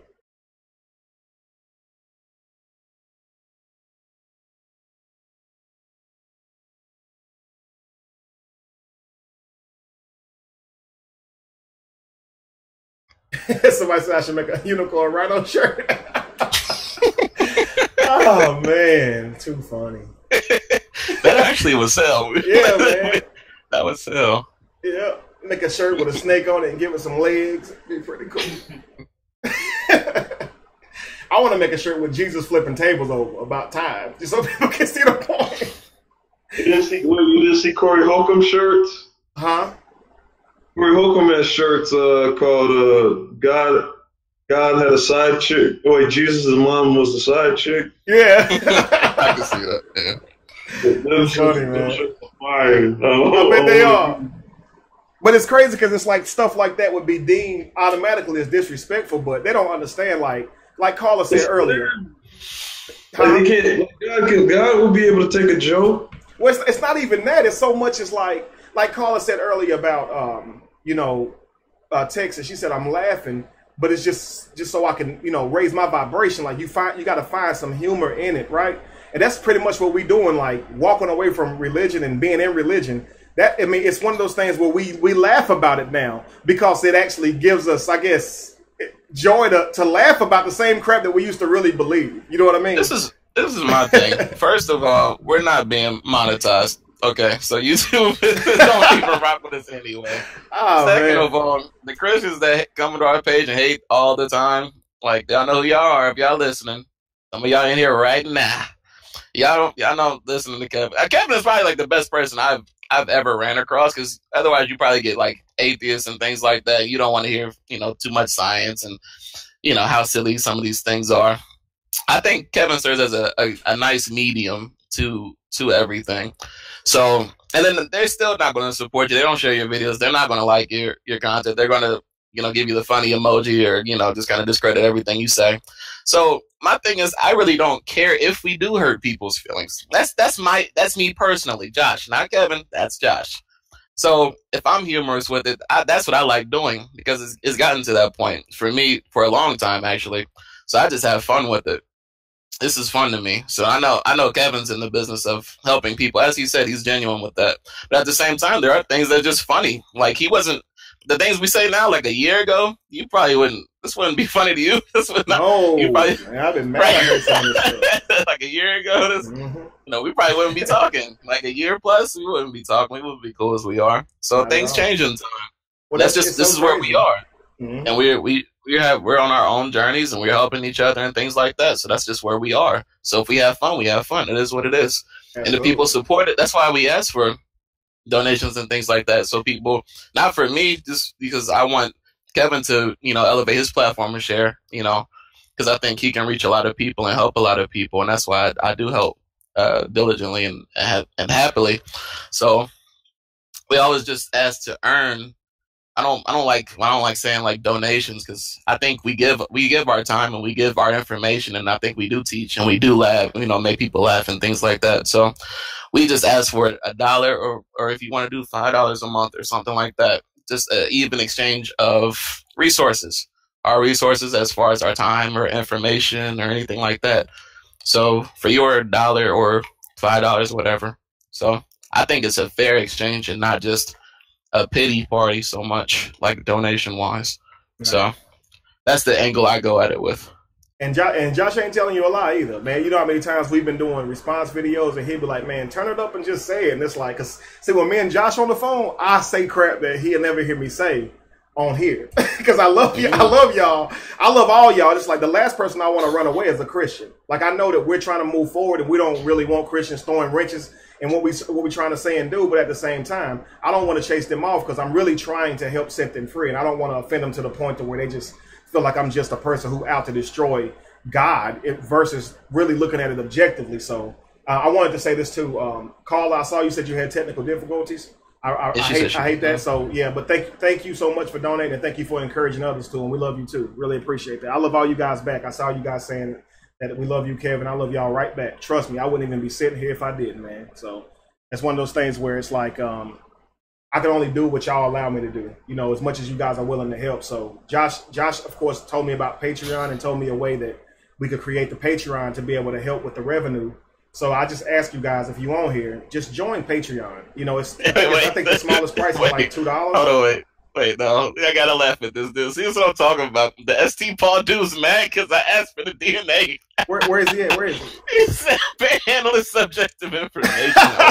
Man, we asked you for the information. We asked you to give it to us. You said it. You said the dumb shit. I'm sorry. I'm sorry. You said dumb things, and I asked you for your information. I'm sorry. This is what happens. What do you want me to do about it? I will work for food guy. Why you mad at me? He says, I will work for food guy. And this is what they do.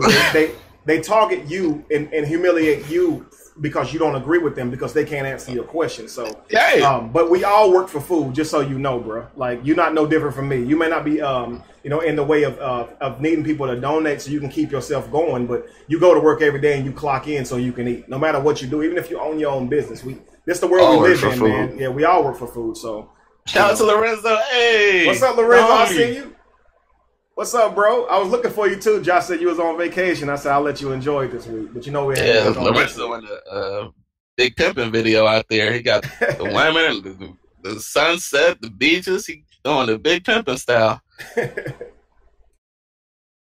But yeah, guys, it's one of those things where we just have to cut out the bull jive. Like he said, you just panhandling or whatever. They always do that. They always try. That's what I'm saying. That's why I have no because of that. So my compassion's very low. That's why I admire Kevin so much. My compassion's at an all-time low. I love everybody. Don't get me wrong, but it's like when you just discuss this information, it's like, and they just bring up, like, I just say like Adam and Eve didn't have like any knowledge, like as far as like how the world works, because they're the first humans ever. It's like, well, you don't know what they like. They don't know what that is. They never seen it. They have no idea what they were going to be punished for. If they knew that they were going to be punished that severe for everybody forever, you think they would have done it? No.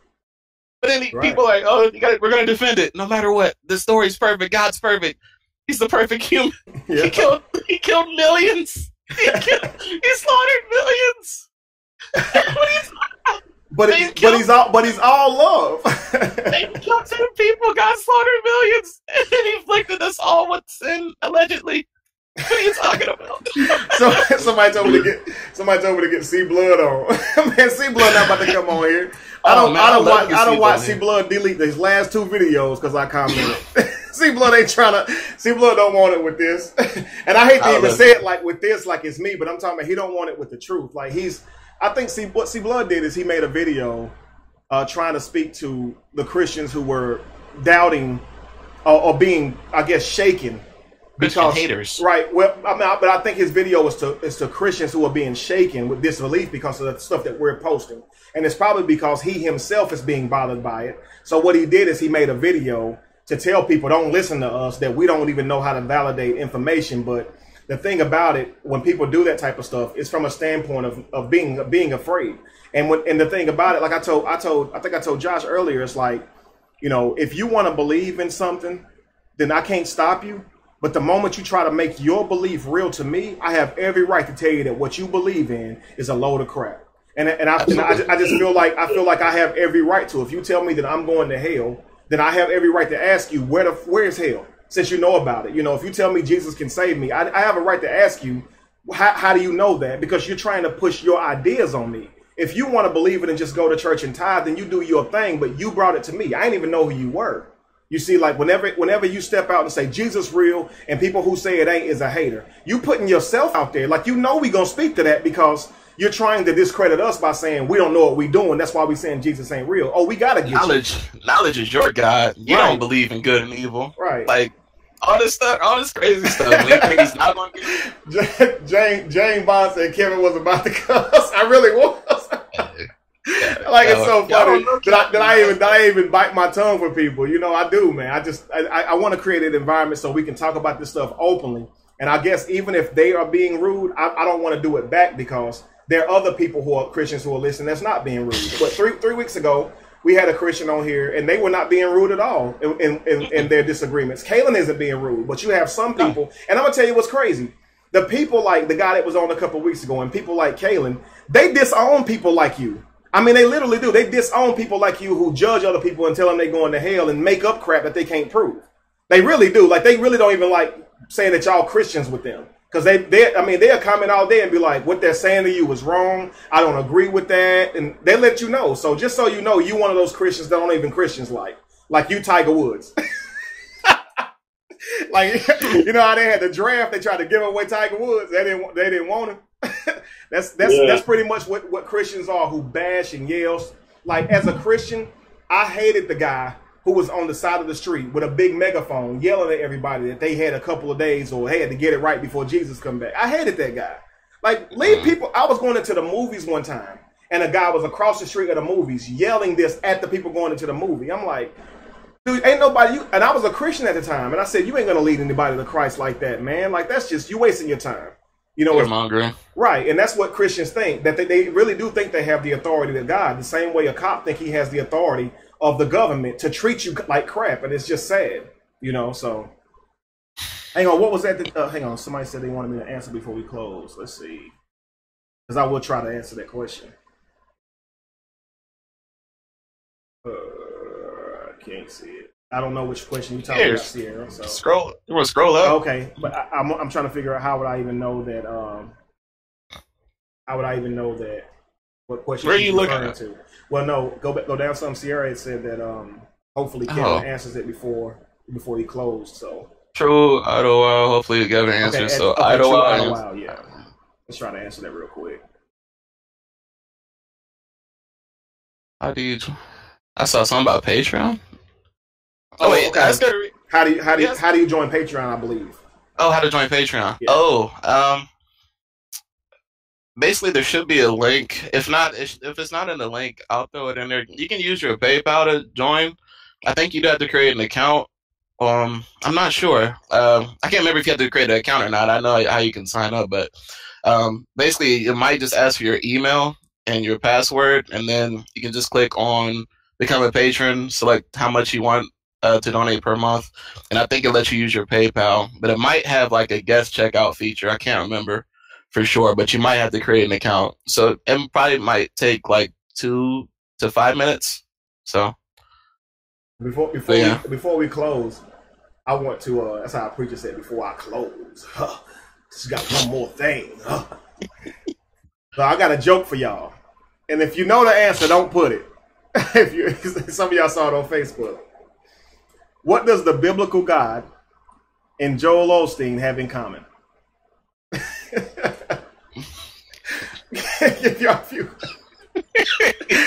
Did you see this, Josh? No, I'm laughing at you. Because I find this. I made this up, and I find it freaking hilarious in my own mind. Like in my mind, this is gold. Like I could do stand up. So what does the biblical God and Joel Osteen have in common? See, somebody already. They'll only save you from drowning if they can turn a profit. Because you know Jonah was a prophet. so if you don't get it, Jonah was supposed to go to Nineveh and tell them to stop worshiping false gods, and instead he went to Tarshish. If you heard the story about Jonah and the whale, and Jonah had to jump off into the water, and the Bible says that he pretty much drowned, but God sent a big fish to get him, and so he brought him back to Nineveh so he could tell the Ninevites, Ninevians, not to worship false gods anymore. And so, and Jonah was a prophet, so God turned the prophet when he saved him from drowning. He turned him from going down to Tarshish back to Nineveh. So that's what Joel Osteen do, because every time they let people inside these buildings, they get all these donations, and they donate the money to the people. You notice that, right? Tyler Perry didn't say, what kind of fund can I send this to so all this money, $250,000, can go to people that's in your church? He said, I'm donating to you, Joel Osteen. So Joel Osteen just made a bank. He rented his church out. He rented his church out for a week. For what we can account for already is $250,000. I think he made a flip. Hotels are looking at Joe like, damn, why? Dang, I should have. The hotel said I should have let people in for free. Tyler Perry would have gave me $250,000. Goodness gracious! How many nights at the days end is that? Right, but you got to understand why they do that. Like the reason Tyler Perry gave it to Joel Osteen is because Tyler Perry will now be in the limelight for doing that.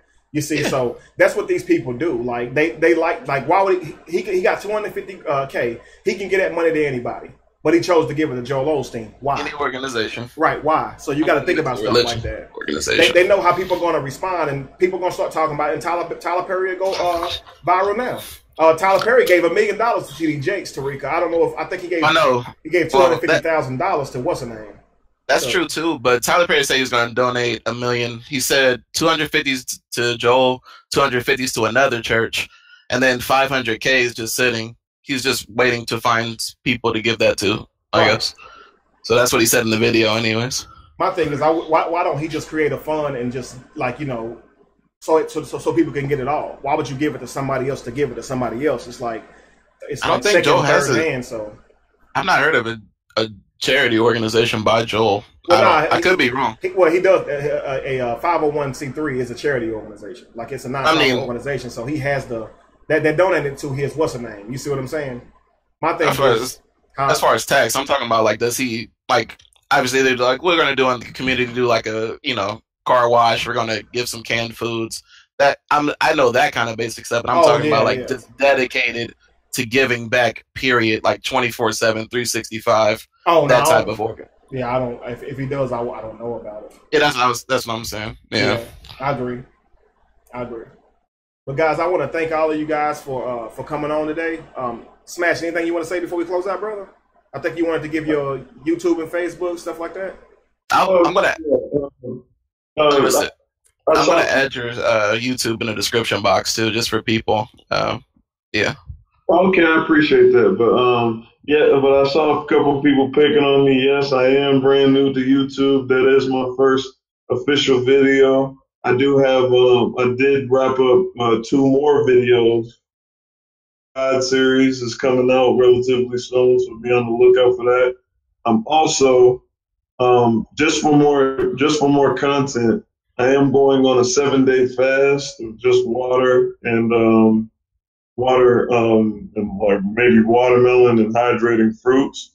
I'm going to document all those on my channel. So that'll be a good look. So I'll document just what I'm going through spiritually and diet-wise and certain things. And it's my YouTube is Smash Tarantino. My Instagram is Don Dada DiMaggio, all one word. And my Facebook is Smash Tarantino. So you want to look for me, I'm on all 3 of those platforms. Send me, when we get done, just message me all your information. I'll put all of them in the description box just to make it easy for people. Oh, cool. I appreciate it. And special thanks to Kevin. Kevin, this dude literally, I sent him a message one day, and I didn't know that he was getting like hundreds of thousands of messages, and by just one luck of the stroke, he just happened to have dialogue with me, and I sent him my video. We had even more dialogue and great conversation. They pulled me on the show, so I am grateful for this being my first platform to, give me a chance to show the world who I am. You know what I'm saying? Man, I'm excited to have you on. I get to be the first person. I get to say I had you on first. You see what I'm saying? So I really believe that you're going to blow your own mind, man. Your first video was honestly, it was amazing to me. When I first saw it, I was like, wow, I really like that, man. So that's professional quality. That's what I say. I mean, I called Josh and told him I was jealous. I was like, why ain't my videos like that? I just know it, guy. You feel me? I just know it, guy. Most people's first video is like 240p in a dirty room, like just. It's one of those things where it's like recognizing, the gifts that you have in front of you. Because I know that he was saying, it's hard to try to build my brand, but at the same time, he was saying, I got a friend who does this stuff, and all I got to do is do the talking, and he does the editing and everything, and that right there is a gift in itself. So I just say, like, count your blessings and say, as long as you got a guy like that, man. When you put it online and people see the content, man, you're going to get shared like crazy. So believe me, it'll spread, man. Absolutely. It's very hard. I just want to give a quick word, just because if I didn't see people talking about your channel in a disrespectful manner, if I did, they probably would have been in timeout or kicked out. But it's very hard to build a brand, especially a new channel in YouTube, because most people are already subscribed to what they're subscribed to. There's Facebook, Instagram, Twitter. Your mind, this is what I tell Kevin, is why we need to make shorter videos too. Your mind is so much going on in your face. You don't really have time to just seek out anything new. I'm guilty of that. I got a few people I'm subscribed to. I like their content. I stick with it. That's my week to week. I'm in a routine. Most people like a routine. So it's really hard to build a brand as a fresh face without, trying to get into those kind of It's kind of like if you have like a new rapper, like what they're gonna do? They're gonna be featured on somebody bigger. It's like, oh, who's this guy? Now that he's put me onto somebody else, I'm going to check him out now. But I'm not really looking for this dude like on a regular. So that's how normally things happen. You get put into the position to do things like that.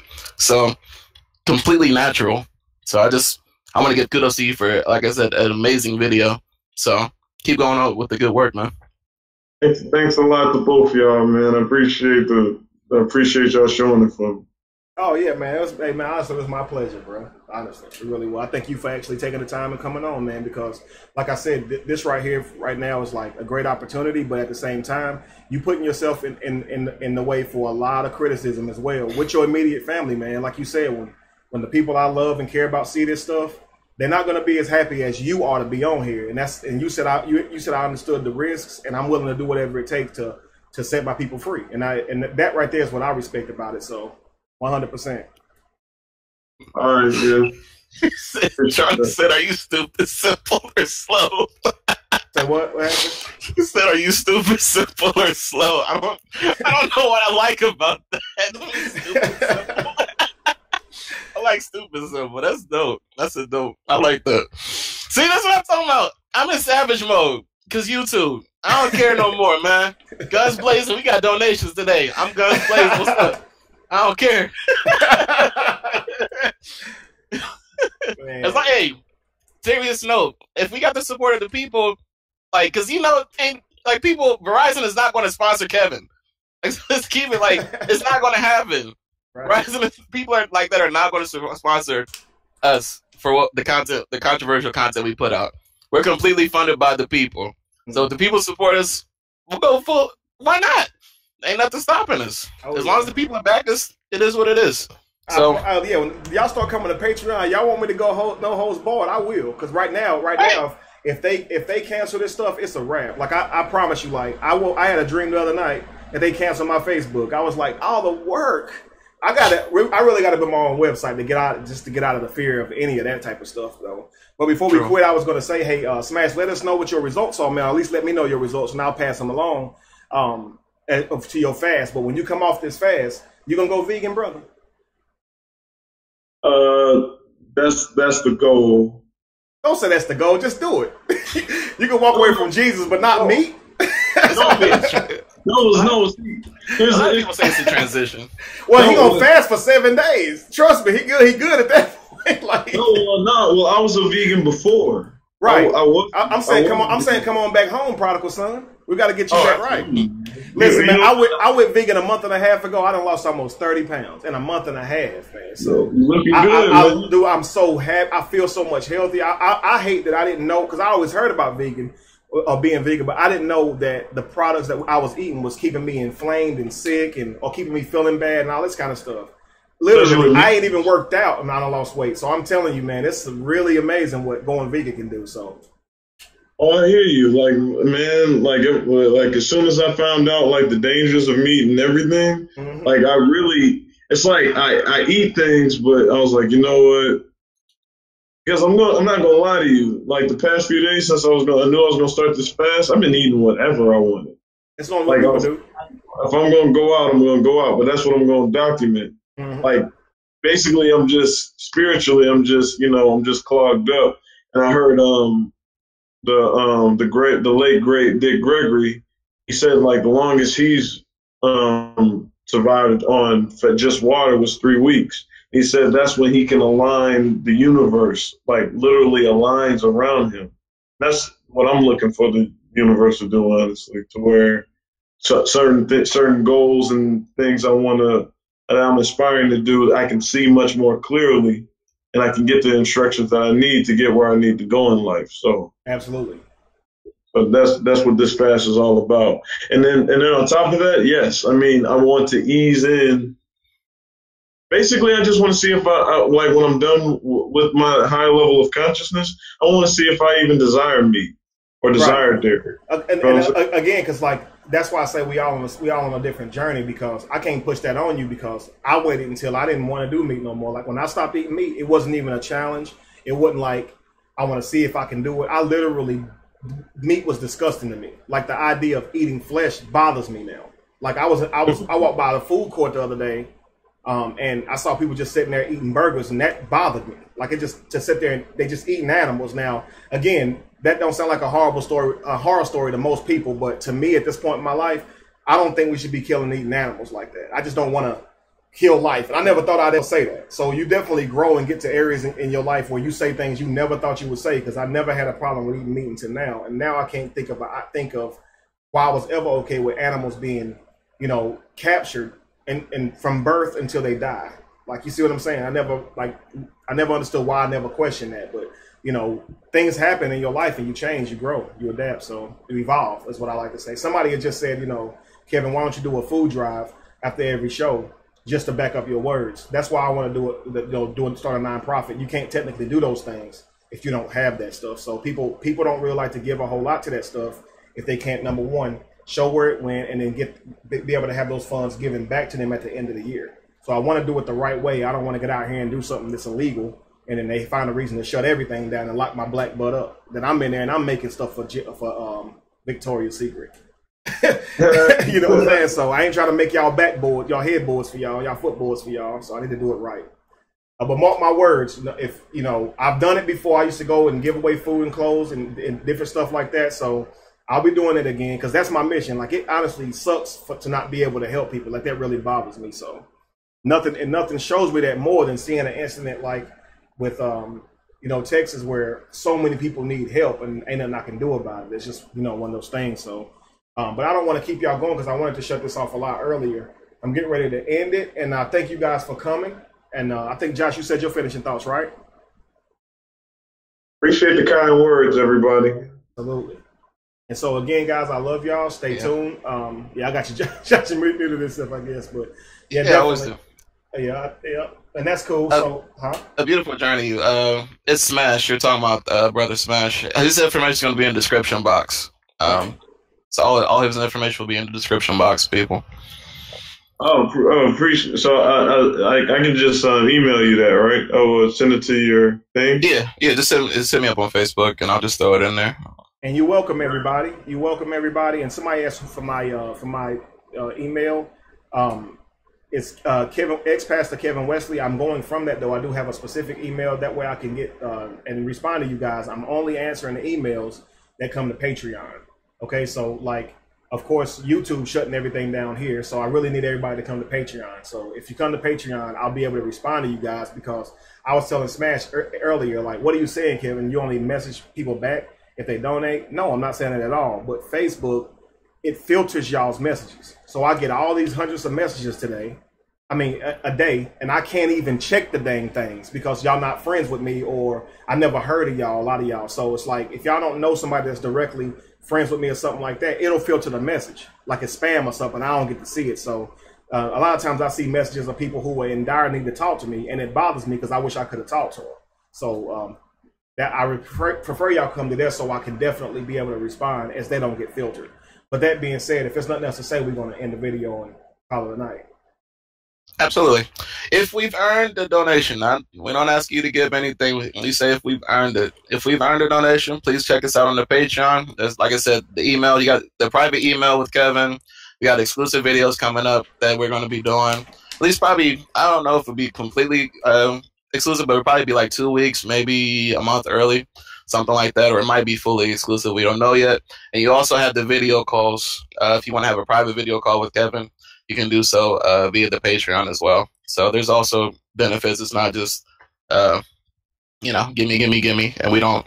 It's not just food. Right. and before we end, don't go off telling my joke wrong. What does God, the biblical God, have in common with Joel Osteen? Because they will save you from drowning as long as it turns a profit. That's the joke. Don't mess it up, y'all. Dude.